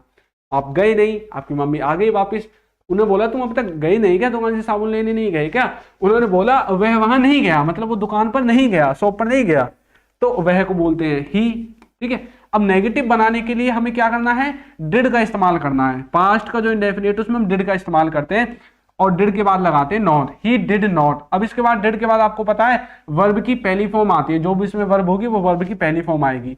ही डिड नॉट गो, अच्छा यहाँ पर वह वहां नहीं गया, शॉप नहीं लिखना, हमें लिखना है वहां, ठीक है। तो हम लिखेंगे ही डिडंट गो देयर, तो वह वहां नहीं गया। इस तरह से बना सकते हैं। सेंटेंस को बनाने का स्ट्रक्चर क्या है नेगेटिव को, सबसे पहले सब्जेक्ट, फिर डिड के बाद नॉट लगाना है, फिर वर्ब की पहली फॉर्म लगानी है, फिर आपका ऑब्जेक्ट आ जाएगा। आपके सेंटेंस को बनाने का ये वाला स्ट्रक्चर होगा, ठीक है। तो पास्ट इंडेफिनिट के सेंटेंसेस आप इस तरह से बना सकते हैं। अभी आपको ना इस वीडियो को ना दोबारा देखना है, तब आपके और ज्यादा अच्छे से समझ में आएगा। तो पास्ट इंडेफिनिट आपको ऐसे बनाना है। फ्यूचर का मतलब है कि फ्यूचर में कोई भी ऐसा काम जो आप करेंगे उसको आपको फ्यूचर में बनाना है। जैसे आप नहाएंगे, सोएंगे, जाएंगे, पढ़ेंगे, लिखेंगे, गाएंगे, जो भी आप काम करेंगे वो सब फ्यूचर में बनेंगे। स्ट्रक्चर बहुत आसान है, जैसे कि वह जाएगा, वह जाएगा, या फिर आप बोल सकते हैं वह आएगा, है ना, या फिर वो बोल सकते हैं वह खेलेगा। तो ये सब क्या है, ये सब फ्यूचर के वाक्य आने वाले समय में काम होंगे। तो इनमें तीनों में सब्जेक्ट क्या है, सेम है, ही है, यहां पर भी ही है, यहां पर भी ही है। सब्जेक्ट आ गया, उसके बाद विल लिखना है। तो आप कोई भी सेंटेंस बनाओ फ्यूचर का इंडेफिनिट में, उनमें आपको सबके बाद विल ही लिखना है। विल लिख दिया। अब जाने को कहते हैं गो, तो उसकी पहली फॉर्म लगानी है, ही विल गो, ठीक है। वह आएगा, ही विल कम, वह खेलेगा, ही विल प्ले। तो इस तरह से आप फ्यूचर के सेंटेंसेस बना सकते हैं। कुछ भी नहीं है, फ्यूचर के सेंटेंसेस को बनाने के लिए बहुत आसान सा स्ट्रक्चर है, ठीक है। तो आपको इस वाले स्ट्रक्चर को फॉलो करना है। जब आप इस वाले स्ट्रक्चर को फॉलो करोगे तो आपके सभी सेंटेंसेस बनेंगे इंडेफिनिट के, चाहे प्रेजेंट हो, पास्ट हो, फ्यूचर हो, ठीक है। कोई भी आप सेंटेंसेस आसानी से बना सकते हैं। अब चलिए एक बार ना इसमें हम इसका जो नेक्स्ट टॉपिक है कंटिन्यूअस, इसको समझते हैं। अब देखिए कंटिन्यूअस, कंटिन्यूअस का मतलब होता है कि कोई काम कंटिन्यूटी में है, कोई काम किस में है, कंटिन्यूटी में है। अब जैसे कि मैं आपको पढ़ा रहा हूं, है ना, तो ये जो पढ़ाने का काम है अभी ये कंटिन्यूटी में है।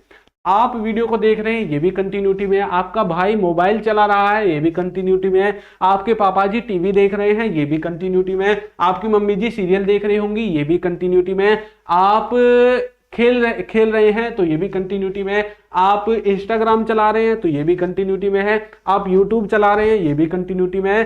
तो कोई भी ऐसा काम जो आंखों से देखते टाइम, ठीक है, जब आप आंखों से देखते हैं तो वो अभी हो रहा है तो वो कंटिन्यूटी में है। कुछ भी काम हो, आप गली से बाहर निकले, अपने घर से बाहर निकले तो देखा सब्जी वाला सब्जी बेच रहा है, दूध वाला दूध बेच रहा है, गुब्बारे बेचने वाला गुब्बारे बेच रहा है। तो कोई भी व्यक्ति किसी भी काम को आपको करता हुआ दिखाई दे अपनी आंखों से, तो वो जो काम है वो कंटिन्यूटी में होगा। ठीक है, अब यहां पर ना इस कंटिन्यूटी को 3 भागों में बांटा गया है, प्रेजेंट में, पास्ट में, फ्यूचर में। प्रेजेंट में मतलब वर्तमान की जो कंटिन्यूटी है, पास्ट में मतलब पास्ट की जो कंटिन्यूटी है, फ्यूचर मतलब जो आने वाले समय की कंटिन्यूटी है। अब देखिए जो काम अभी हो रहा है, अभी आपके बोलते और सुनते टाइम, आपके देखते टाइम यदि कोई काम हो रहा है तो प्रेजेंट का कंटिन्यूअस है।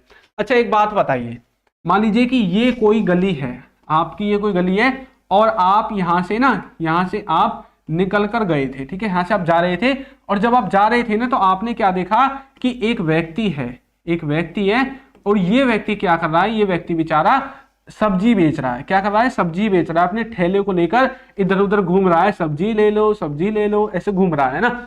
तो जब आपने इसको देखा था उस टाइम पर ये इस एक्शन को कर रहा था, सब्जी बेचने के काम को कर रहा था, तो उस टाइम पर तो ये जो काम था ये कंटिन्यूटी में था, तो ये प्रेजेंट का कंटिन्यूअस हो गया। लेकिन अब आप आगे आगे चलते चले गए, अब आप आ गए यहां पर, आप कहां पर आ गए, यहां पर आ गए, ठीक है। अब इस काम को हुए 5 मिनट हो गए, कितने हो गए, 5 मिनट हो गए, ठीक है। अब आपसे कोई पूछे कि आपने कहीं सब्जी बेचने वाले को देखा था क्या, कोई पूछने लगे आपसे, मम्मी पूछने लगे कि भाई सुबह से सब्जी बेचने वाला नहीं आया, आपने देखा या नहीं देखा। आप बोल रहे हैं कि हाँ मैंने देखा था, सब्जी बेचने वाला ना उस पिछली गली में सब्जी बेच रहा था। तो अब तो ये आपके लिए पास्ट हो गया ना, तो आप इसको पास्ट में बोलेंगे कि अब आपके लिए वो पास्ट हो गया। पास्ट में आपने किसी व्यक्ति को किसी काम को करते हुए देखा था, आपने अपने भाई को फोन चलाते हुए देखा था, अपने दोस्त को बाजार जाते हुए देखा था, किसी को स्कूल जाते हुए देखा था, किसी को कुछ काम करते हुए देखा था, तो वो पास्ट का काम हो गया। तो मतलब पास्ट कंटिन्यूअस, पास्ट में कोई भी काम कंटिन्यूटी में था। अब वैसे आप इसको नॉर्मली पहचानते कैसे हैं, कैसे पहचानते हैं, देखिए आप इसको पहचानते हैं जैसे हिंदी में रहा है, ऐसे ही तो सीखा है आपने, रहे हैं, है ना, रही है, इस तरह से आप इसको पहचानते हैं ना, ऐसे ही तो आपने सीखा है। लेकिन मैंने आपको इनके अलावा भी एक बहुत अच्छी चीज बता दी है कि कोई भी काम कंटिन्यूटी में आपको कब रखना है ना, ये बात तो आपके समझ में आ गई ना। अब देखिए पास्ट के लिए रहा था, रहे थे, रही थी, और फ्यूचर के लिए रहा होगा, रहे होंगे, रही होगी, ठीक है। इस तरह से आपको इसे समझना है। अब चलिए इसका एक चीज हम सीखते हैं कि इसके सेंटेंसेस हमें कैसे बनाने हैं, इसके जो सेंटेंसेस हैं उनको हमें कैसे बनाना है। देखिए यहां पर प्रेजेंट में आपको ना हेल्पिंग वर्ब का याद रखना है, प्रेजेंट में इज एम आर, पास्ट में वाज वर और फ्यूचर में विल बी आपकी हेल्पिंग वर्ब होगी। और ये जो आपका कंटिन्यूअस है इसकी खासियत है कि इसमें वर्ब की फर्स्ट फॉर्म के साथ हमेशा आईएनजी आती है। क्या आती है, वर्ब की फर्स्ट फॉर्म के साथ हमेशा आपकी आईएनजी आएगी ही आएगी, ठीक है। कोई भी सेंटेंस हो, प्रेजेंट हो, पास्ट हो, फ्यूचर हो, लेकिन होना कंटिन्यूअस का चाहिए। अब ये होता है, यहां पर मैंने क्या लिखा हुआ है, फॉर रेगुलर वर्क्स, जो काम रेगुलर होते हैं, लगातार होते हैं, पास्ट में लगातार हो रहे थे, प्रेजेंट में लगातार हो रहे हैं, या आने वाले समय में लगातार हो रहे होंगे, उन सभी कामों के लिए आप इसको इस्तेमाल करते हैं। तो ये प्रेजेंट, पास्ट और फ्यूचर तीनों में बनेगा। सेंटेंस को बनाने का स्ट्रक्चर क्या है, सबसे पहले सब्जेक्ट, उसके बाद आपकी हेल्पिंग वर्ब। अब ये हेल्पिंग वर्ब प्रेजेंट में इज एम आर आएगी, पास्ट में वाज वर और फ्यूचर में विल भी आएगी, ठीक है। और उसके बाद वर्ब की फर्स्ट फॉर्म में आईएनजी लगाना है और फिर आपको लास्ट में ऑब्जेक्ट लगा देना है। अब जैसे मैं बोलने लगूं, वह क्या बोलूं, बताओ कौन सा सेंटेंस बनाऊं।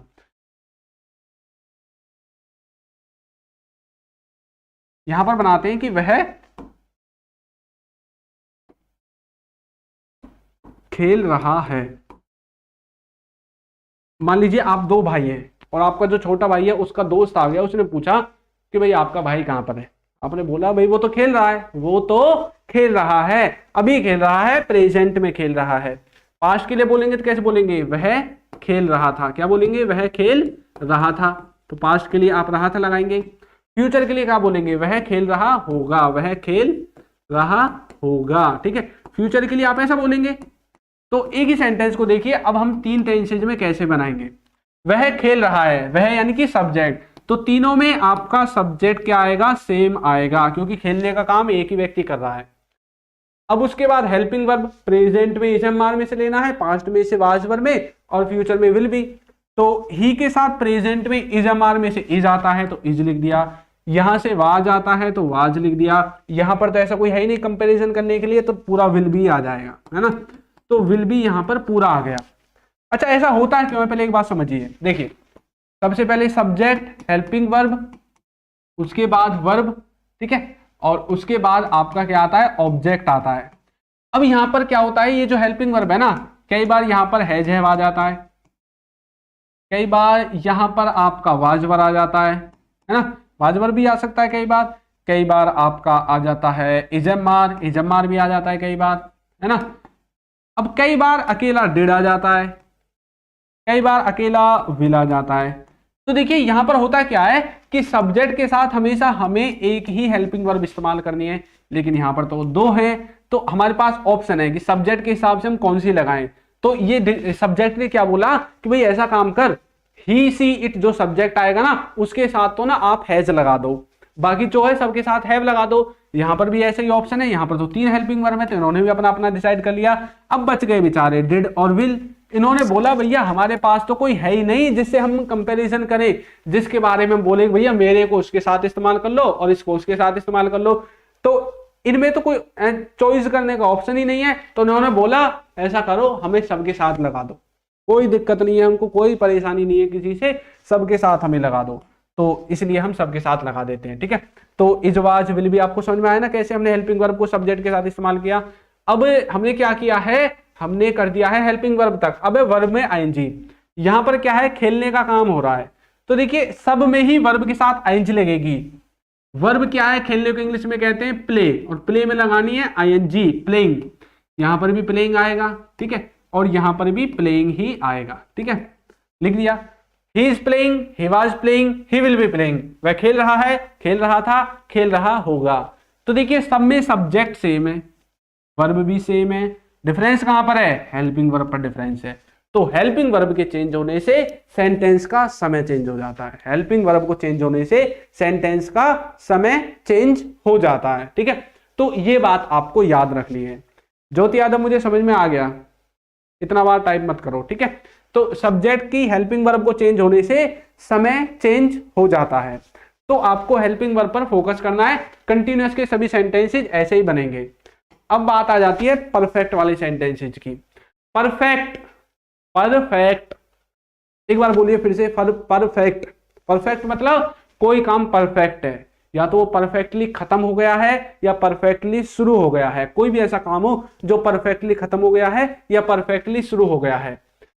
अब जैसे कि हमने कंटिन्यूअस टेंस को पढ़ लिया पीछे, मतलब परफेक्ट, खत्म, फिनिश, ठीक है। अब हम इसको पढ़ेंगे, मतलब ये जो है परफेक्ट का ये शुरू हो गया है। अब परफेक्ट टेंस को पढ़ेंगे तो कोई भी काम यदि खत्म हो जाता है या शुरू हो जाता है, उसी को आप क्या करते हैं, आप परफेक्ट के अंदर रखते हैं। For finished and started works, खत्म होने वाले कामों के लिए और शुरू होने वाले कामों के लिए। अब यदि कोई प्रेजेंट में खत्म या शुरू हुआ है तो प्रेजेंट परफेक्ट, पास्ट में हुआ था पास्ट परफेक्ट, आने वाले समय में होगा तो फ्यूचर परफेक्ट। प्रेजेंट की helping verb has have, past की हैड और फ्यूचर की विल हैव आपकी हेल्पिंग वर्ब है। अब देखिए कैसे आपको समझना है, ये जो सेंटेंसेस को बनाने का स्ट्रक्चर है ना, वो देखिए आपको समझना कैसे है। हिंदी में कैसे सेंटेंसेस आएंगे, लिया है, कैसे आएंगे, लिया है, दिया है, किया है, ठीक है, इस तरह के आएंगे। या फिर आएगा ली है, दी है, की है, इस तरह के सेंटेंस, इस तरह के वर्ड्स भी आपको दिखेंगे अपने हिंदी वाक्य के लास्ट में। ये तो हो गए प्रेजेंट के लिए।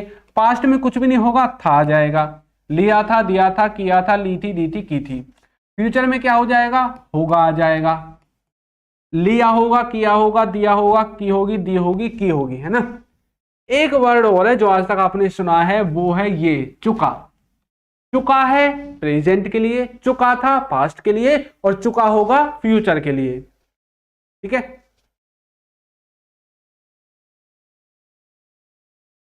समझ में आया ना। तो अब देखिए आपको कैसे इनके सेंटेंसेस को बनाना है। कितने बच्चों के समझ में आ रही है, एक बार बता दीजिए कि सर हमारे समझ में आ रहा है जो आप बता रहे हैं। सेंटेंसेस को देखिए, आपको कौन कौन सी सेंटेंसेस को इनके साथ बनाना है, उसका स्ट्रक्चर क्या होगा। स्ट्रक्चर में बनाने के लिए आपको, चलिए यहां लिखते हैं ऊपर एक बार। स्ट्रक्चर बनाने के लिए सबसे पहले सब्जेक्ट, फिर हेल्पिंग वर्ब, फिर इसमें है ना परफेक्ट में हमेशा वर्ब की थर्ड फॉर्म आती है, और लास्ट में आपका ऑब्जेक्ट आ जाएगा। हेल्पिंग वर्ब के स्थान पर प्रेजेंट में हैज है, पास्ट में हैड और फ्यूचर में विल हैव आएगा। अब जैसे मैं बोलने लगूं वह खेल लिया है, वह खेल लिया है, या फिर बोलने लगे वह खेल लिया था, या बोलने लगे वह खेल लिया होगा, तीनों को एक साथ लेंगे। कोई भी काम किसी ने प्रेजेंट में कर लिया है, पास्ट में कर लिया था, फ्यूचर में कर लिया होगा। अब देखिए वह यानी कि सब्जेक्ट ही आएगा, तीनों में ही आएगा। अब प्रेजेंट का है तो इनमें से हेल्पिंग वर्ब लेनी है, क्योंकि हेल्पिंग वर्ब आएगी, उसके बाद पास्ट में हैड है और फ्यूचर में विल हैव है। तो प्रेजेंट का बनाते पहले, ही हैज, खेलने को प्ले कहते हैं, और प्ले की थर्ड फॉर्म हो जाएगी प्लेड। प्रेजेंट का बन गया। अब आपको कुछ भी चेंज करने की जरूरत नहीं है, पास्ट में बनाने के लिए पास्ट की हेल्पिंग वर्ब लिख दो, और फ्यूचर में बनाने के लिए फ्यूचर की हेल्पिंग वर्ब आप लिख दो। आपका सेंटेंस एक ही प्रेजेंट, पास्ट और फ्यूचर में बन जाएगा।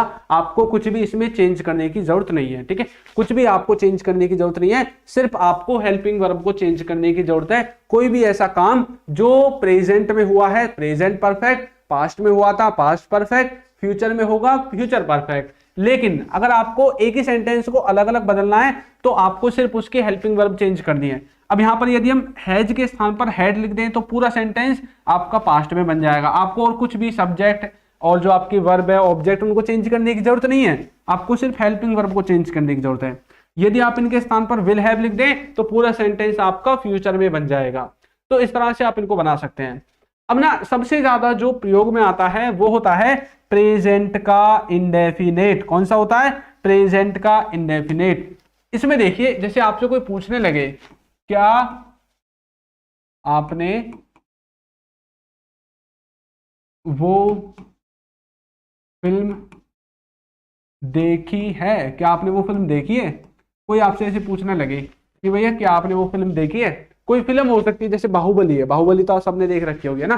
कितने बच्चों ने देखी है बाहुबली मूवी, जल्दी से बताइए।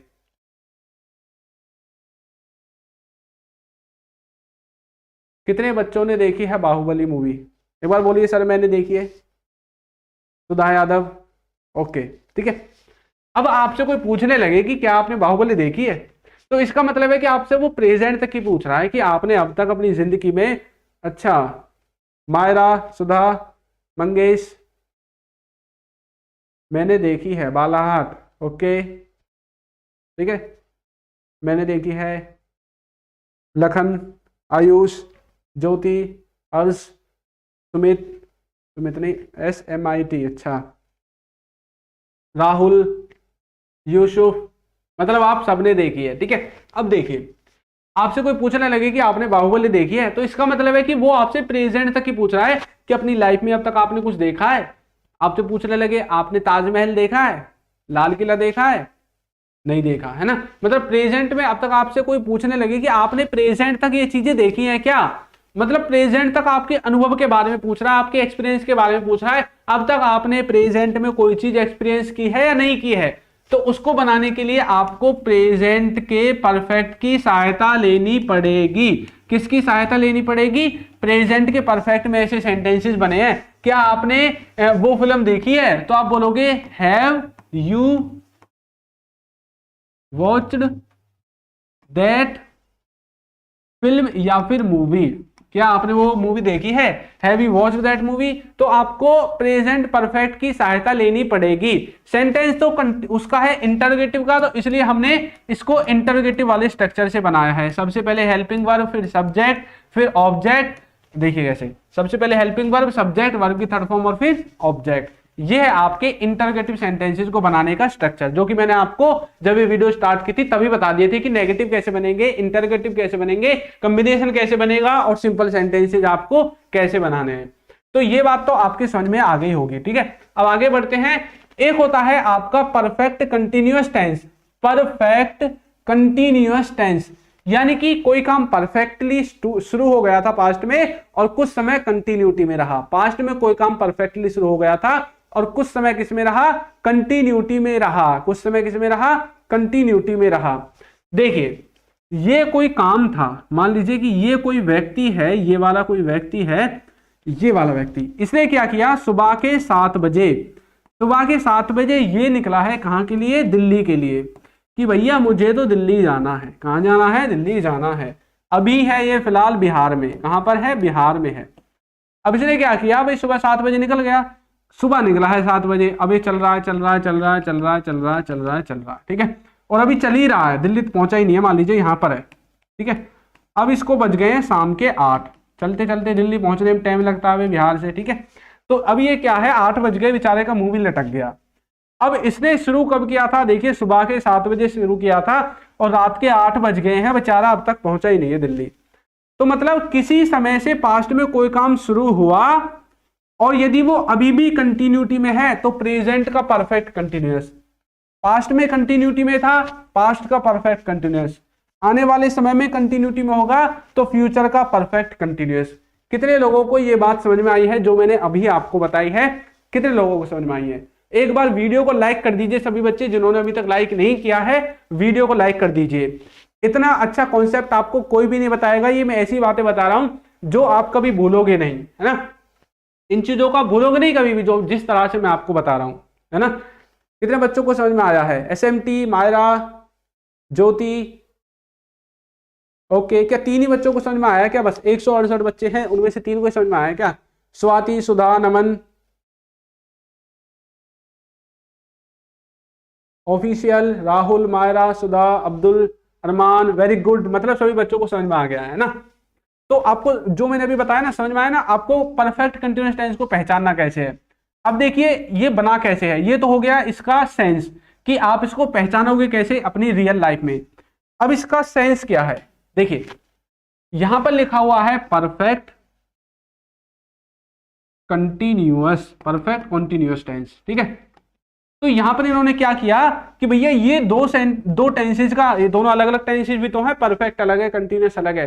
तो इन्होंने क्या किया, भाई एक काम करो आप ना, ये जो परफेक्ट है ना, परफेक्ट, इसकी तो ले लो हेल्पिंग वर्ब, परफेक्ट की तो ले लो हेल्पिंग वर्ब, और कंटिन्यूअस की ले लो वर्ब, कंटिन्यूअस की क्या ले लो? वर्ब ले लो। और इससे पहले तो सब्जेक्ट आपका आता ही है हेल्पिंग वर्ब से पहले, और उसके बाद वर्ब और लास्ट में ऑब्जेक्ट। तो इसका स्ट्रक्चर उन्होंने ऐसा बनाया कुछ कि भाई सब्जेक्ट, हेल्पिंग वर्ब, वर्ब। अब हेल्पिंग वर्ब परफेक्ट की, वर्ब कंटिन्यूअस की, इसीलिए तो इसमें क्या करते हैं हम, जब इसके सेंटेंसेस को बनाते हैं तो सबसे पहले सब्जेक्ट आता है, फिर आपका प्रेजेंट का है तो हैज हैव आएगा, है ना, पास्ट का है तो हैड आएगा, क्योंकि पास्ट की हेल्पिंग वर्ब है, हेल्पिंग वर्ब पास्ट के लिए थी, इन्होंने बोला भाई पास्ट की हेल्पिंग वर्ब ले, कंटिन्यूअस की वर्ब ले, है ना, तो हैज हैव। फ्यूचर के लिए विल हैव आ जाएगा, उसको बाद में देखेंगे, ठीक है। उसके बाद आपको इसमें विल लगाना पड़ता है, उसके बाद वर्ब की फर्स्ट फॉर्म में आईएनजी लगानी पड़ती है, क्योंकि वर्ब कंटिन्यूटी की लेनी है, कंटिन्यूटी के वर्ब में तो आईएनजी लगती है, तो इसमें भी आपको आईएनजी लगानी है।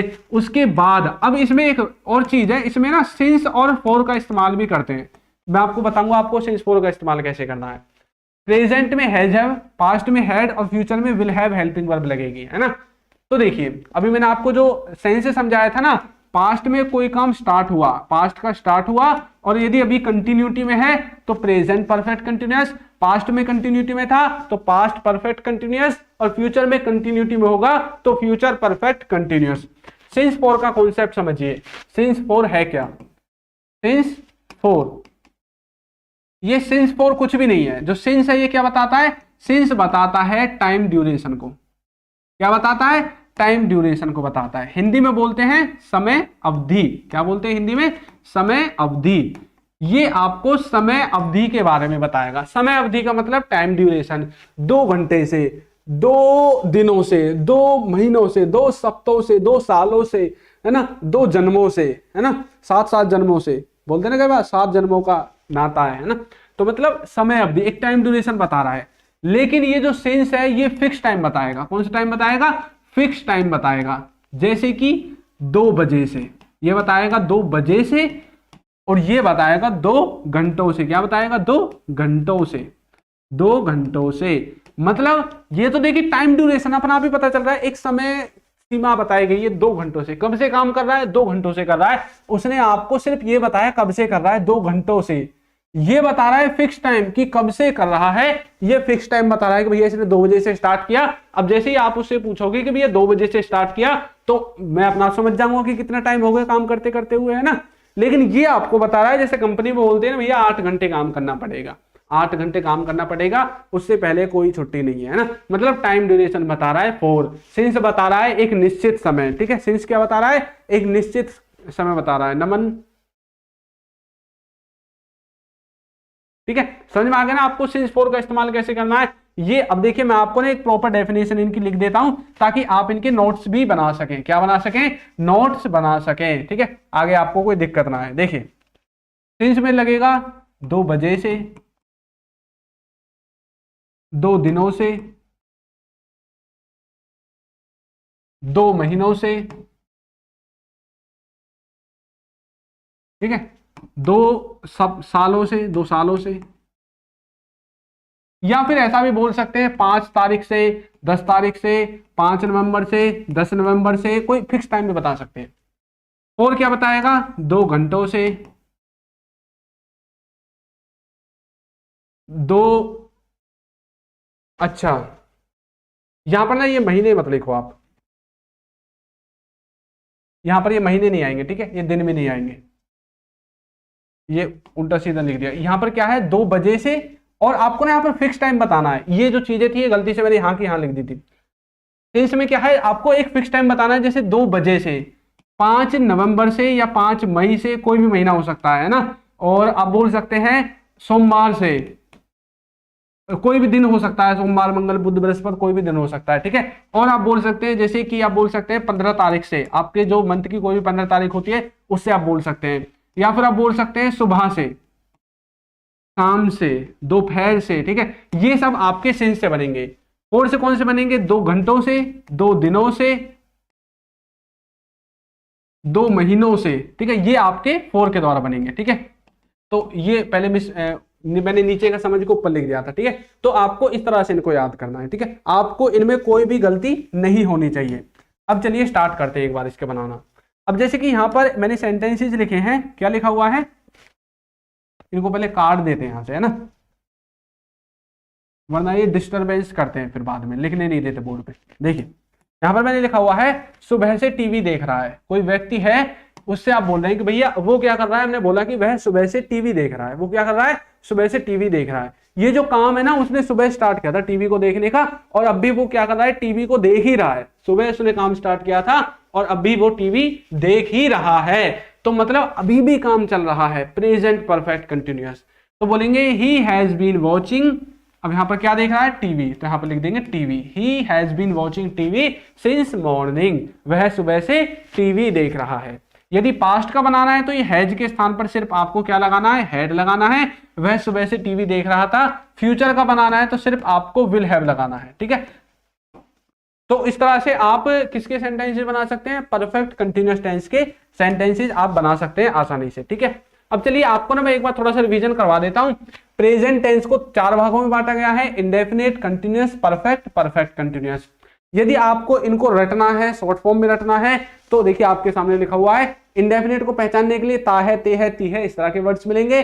कंटिन्यूअस के लिए रहा है, रहे हैं, इस तरह के वर्ड्स मिलेंगे। परफेक्ट के लिए चुका है, लिया है, दिया है, किया है, ली है, दी है, इस तरह के वर्ड्स मिलेंगे। और परफेक्ट कंटिन्यूअस के लिए से रहा है, से रही है, इस तरह के वर्ड्स मिलेंगे। अब किसी भी सेंटेंस को बनाने के लिए जो सबसे ज्यादा इंपॉर्टेंट है वो है आपकी हेल्पिंग वर्ब। और आपको हेल्पिंग वर्ब लगानी कौन से स्ट्रक्चर में है? इस वाले स्ट्रक्चर में आपको हेल्पिंग वर्ब का इस्तेमाल करना है जो मैं नीचे लिख रहा हूं, ठीक है। तो ये जो हेल्पिंग वर्ब है ना, यहाँ पर आपको हेल्पिंग वर्ब लगानी है।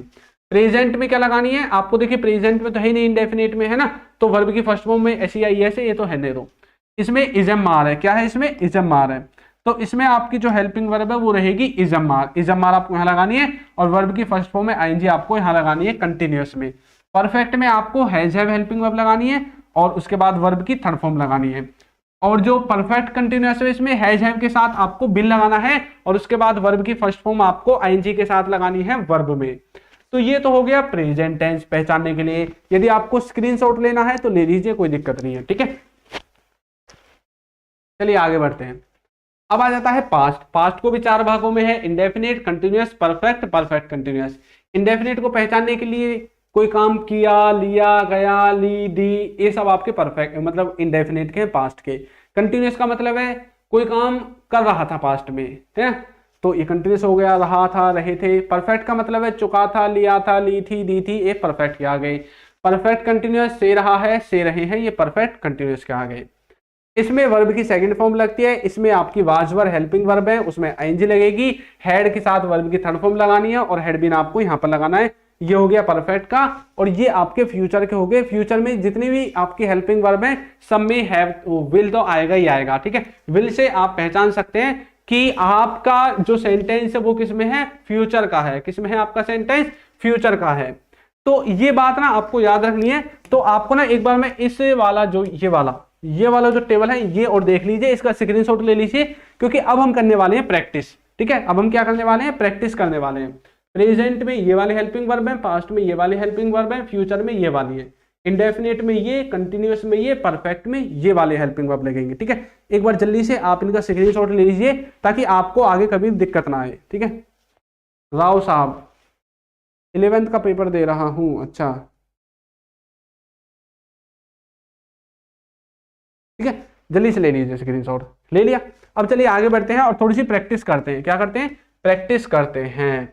अब जो प्रैक्टिस करेंगे ना वो भाई सबसे इंपॉर्टेंट है, ठीक है। प्रैक्टिस कौन सी करेंगे, एक अच्छी वाली प्रैक्टिस करेंगे जिससे कि कभी हम इनको भूले ना। पहले हम देखेंगे नेगेटिव सेंटेंसेस को, क्योंकि साधारण वाक्य तो हर कोई बना लेता है ना, उनकी प्रैक्टिस भी क्या करें, साधारण वाक्यों की प्रैक्टिस करनी भी क्या करनी है ना, नेगेटिव की करनी है तो, क्योंकि इसी में तो पता चलेगा कितना समझ में आया। यदि आप नेगेटिव को बना लेते हैं, साधारण तो आपके लिए ऐसे चुटकियों का काम है। तो नेगेटिव बनाने के लिए स्ट्रक्चर ये है, हेल्पिंग वर्ब के बाद आपको क्या लगाना है, नॉट लगाना है, ठीक है। हेल्पिंग वर्ब के बाद आपको नॉट लगाना है।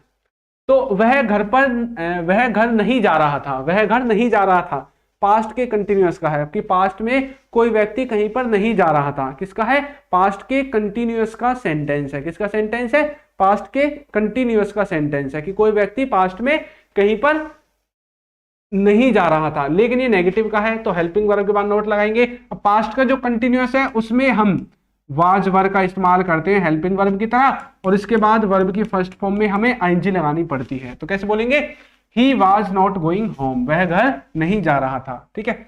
मैंने उसे नहीं देखा, पास्ट के इंडेफिनिट का सेंटेंस है। किसका सेंटेंस है, पास्ट के इंडेफिनिट का सेंटेंस है कि भैया मैंने उसे नहीं देखा, है ना, पास्ट के इंडेफिनिट का सेंटेंस है।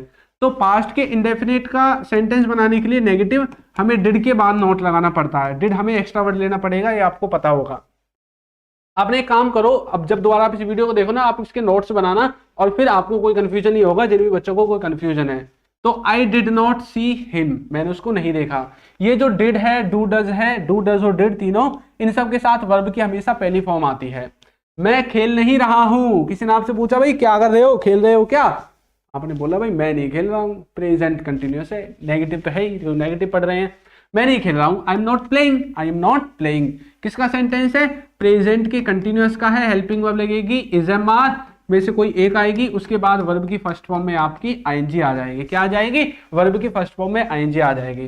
राहुल पढ़ा नहीं है, तो ये है आपके प्रेजेंट के परफेक्ट का सेंटेंस। कौन सी हेल्पिंग वर्ब लगेगी, हेल्पिंग वर्ब लगेगी हैज हैव, उसके बाद आपकी वर्ब की थर्ड फॉर्म आ जाएगी। कौन सी फॉर्म आ जाएगी, third form. Rahul has not studied, किसी ने आपसे पूछा कि भाई राहुल पढ़ा है या नहीं पढ़ा है, सुबह से ये सुबह से खेलता रहता है, मुझे बताओ कि राहुल पढ़ा है या नहीं पढ़ा है। आपने बोला राहुल नहीं पढ़ा है, मतलब प्रेजेंट की बात की गई है, प्रेजेंट का परफेक्ट का सेंटेंस है। उसने मुझे नहीं देखा था, ही हैडंट सीन मी या फिर ही डिड नॉट सी मी, दोनों में से कोई भी आप लिख सकते हैं, आपके उसके ऊपर डिपेंड करेगा कि आप सेंस क्या लेना चाहते हैं। वो मुझे नहीं बुलाएगा, फ्यूचर का सेंटेंस है कि यार वो ना मुझे नहीं बुलाएगा, अभी तक उसका मैं पक्का दोस्त हूं, जिगरी यार हूं, परंतु वो मुझे बुलाएगा नहीं, वो मुझे बुलाएगा नहीं, है ना। तो फ्यूचर का है ही विल नॉट इनवाइट या फिर call me, he will not invite या फिर कॉल मी। वो स्कूल नहीं जाता है, present indefinite, he does not go to school, he does not go to school. पापा ऑफिस नहीं गए, पास्ट का इंडेफिनिट, पापा did not go to office, पापा did not go to office. तो ये आपके सेंटेंसेज हैं, इनसे आप इस तरह से प्रैक्टिस कर सकते हैं, ना। आगे देखिए, यदि हम इंटरोगेटिव बनाएं तो उसमें हमें क्या करना पड़ता है, सब्जेक्ट से पहले हेल्पिंग वर्ब लिखनी है, सब्जेक्ट से पहले हेल्पिंग वर्ब लिखनी है, उसके बाद वर्ब और फिर आपके अदर वर्ड्स आएंगे। अब कोई क्वेश्चन करना है ना, जब हमें किसी से कोई सवाल करना है, कोई क्वेश्चन करना है, तब आप इसका इस्तेमाल करते हैं, ठीक है, इंटरोगेटिव का।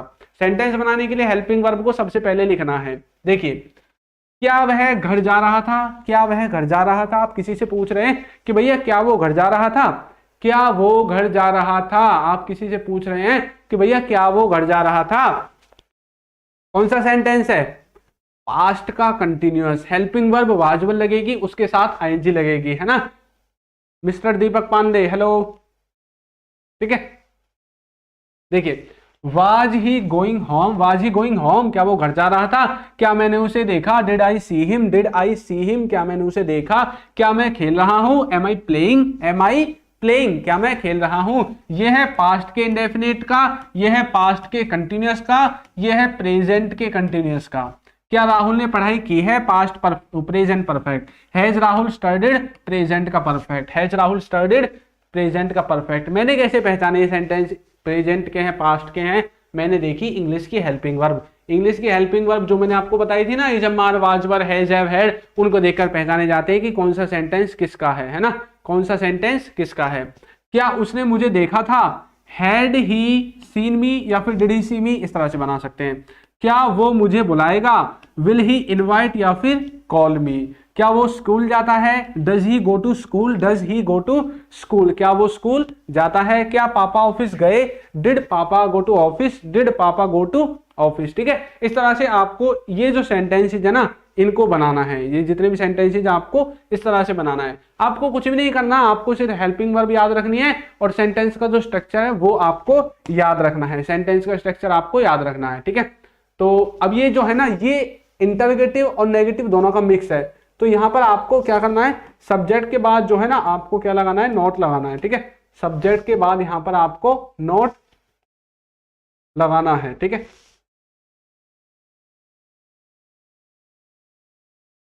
तो सब्जेक्ट के बाद आपको यहां पर नोट लगाना है, क्योंकि इंटरोगेटिव और नेगेटिव दोनों एक साथ आ गए हैं, ठीक है, दोनों का कॉम्बिनेशन एक साथ है। क्या वह घर नहीं जा रहा था, was he not going home, was he not going home. मैंने जो सेंटेंसेज लिए ना वो एक जैसे लिए हैं और मिक्स लिए हैं, ठीक है। क्या मैंने उसे नहीं देखा, did I not C him, did I not C him, क्या मैंने उसे नहीं देखा। क्या मैं नहीं खेल रहा हूं, am I not playing, am I not playing. क्या राहुल ने पढ़ाई नहीं की है, has Rahul not studied, has Rahul not studied. क्या उसने मुझे नहीं देखा था, had he not seen me या फिर डिड ही नॉट सी मी, कोई सब आप यूज कर सकते हैं। क्या वो मुझे नहीं बुलाएगा, विल ही नॉट इनवाइट या फिर कॉल मी। क्या वो स्कूल नहीं जाता है, does he not go to school, does he not go to school. क्या पापा ऑफिस नहीं गए, डिड पापा नॉट गो टू ऑफिस, ठीक है। तो वीडियो को चलते हुए ना बहुत टाइम हो गया है, आपको समझ में भी आ गया होगा कि किस तरह से आपको सेंटेंसेस बनाने हैं, ठीक है।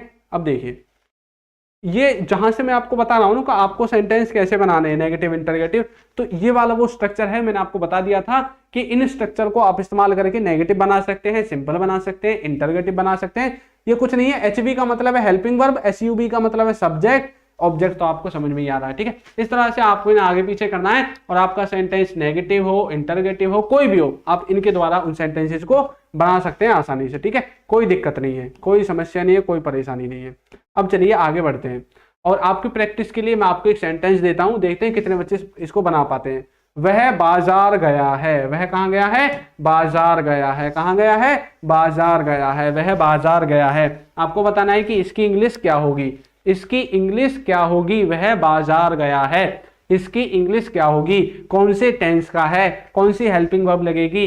आपको यदि ये समझ में आ रहा है तो समझ लीजिए कि आप टेंसेस सीख चुके हैं। ठीक है, नहीं आया है तो वीडियो को एक बार दोबारा देख लीजिए शुरू से, आपको सब कुछ समझ में आ जाएगा, बिल्कुल अच्छे से समझ में आएगा। ठीक है, तो यदि आप हमारे चैनल पर नए हैं तो चैनल को आप सब्सक्राइब जरूर करें। अभी तक जिन बच्चों ने वीडियो को लाइक नहीं किया है, वीडियो को लाइक जरूर करें। और यदि अभी तक आपने एक अच्छा सा कमेंट नहीं किया ना, तो कमेंट भी एक अच्छा सा जरूर करें। ठीक है, मिलते हैं किसी नई क्लास में किसी नए टॉपिक के साथ। कोर्स को भी ज्वाइन करें, और यदि आप हमारी ई बुक्स परचेज करना चाहते हैं तो उनका लिंक आपको डिस्क्रिप्शन बॉक्स में, और दूसरी बात, आपको ना वीडियो के नीचे कुछ बुक्स दिख रही होंगी, वहां से जाकर भी आप उनको परचेज कर सकते हैं। ठीक है, वर्ब की थर्ड फॉर्म क्यों आती है, चलिए एक कमेंट है बच्चों का कि वर्ब की थर्ड फॉर्म क्यों आती है, इसको और पकड़ लेते हैं ना।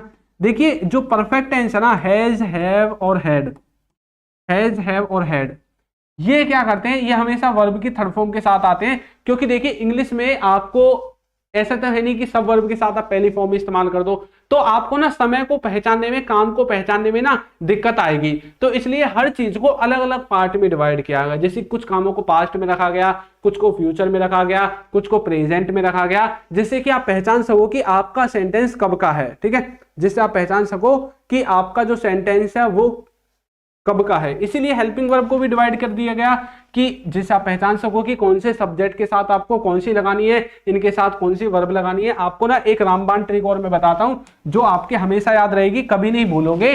देखिए सब्जेक्ट, हेल्पिंग वर्ब, वर्ब और ऑब्जेक्ट। यहां पर होता क्या है, ये जो हेल्पिंग वर्ब है, ये सब्जेक्ट पर डिपेंड करती है कि कौन सी आएगी।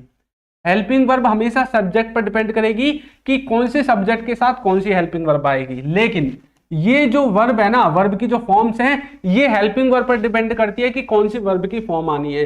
वर्ब आपकी हेल्पिंग वर्ब पर डिपेंड करती है, और हेल्पिंग वर्ब आपकी सब्जेक्ट पर डिपेंड करती है कि आपको कौन सी हेल्पिंग वर्ब का इस्तेमाल करना है। ये आपको सब्जेक्ट बताएगा कि कौन सी हेल्पिंग वर्ब आएगी, ये आपको हेल्पिंग वर्ब बताएगी कि कौन सी वर्ब की फॉर्म आएगी। ठीक है, ये आपको हेल्पिंग वर्ब बताएगी कि कौन सी वर्ब की फॉर्म आएगी। तो इस तरह से आप इनको अच्छे से समझ सकते हैं। मुझे आशा है कि आपको ये जो टेंसेज है ना, ये अच्छे से समझ में आ गए हैं। एक अच्छा सा कमेंट करना बिल्कुल भी ना भूलें, चैनल को सब्सक्राइब करें, वीडियो को लाइक करें, और यदि आप हमारे अभी तक आपने और जो वीडियोस हैं उनको नहीं देखा है तो उनको भी देखिए। उनमें भी आपको बेसिक से एडवांस लेवल तक जो भी कॉन्सेप्ट होगा वो समझाया गया है। ठीक है, तो चलिए मिलते हैं किसी नई क्लास में किसी नए टॉपिक के साथ। तब तक के लिए tata, bye bye, good night.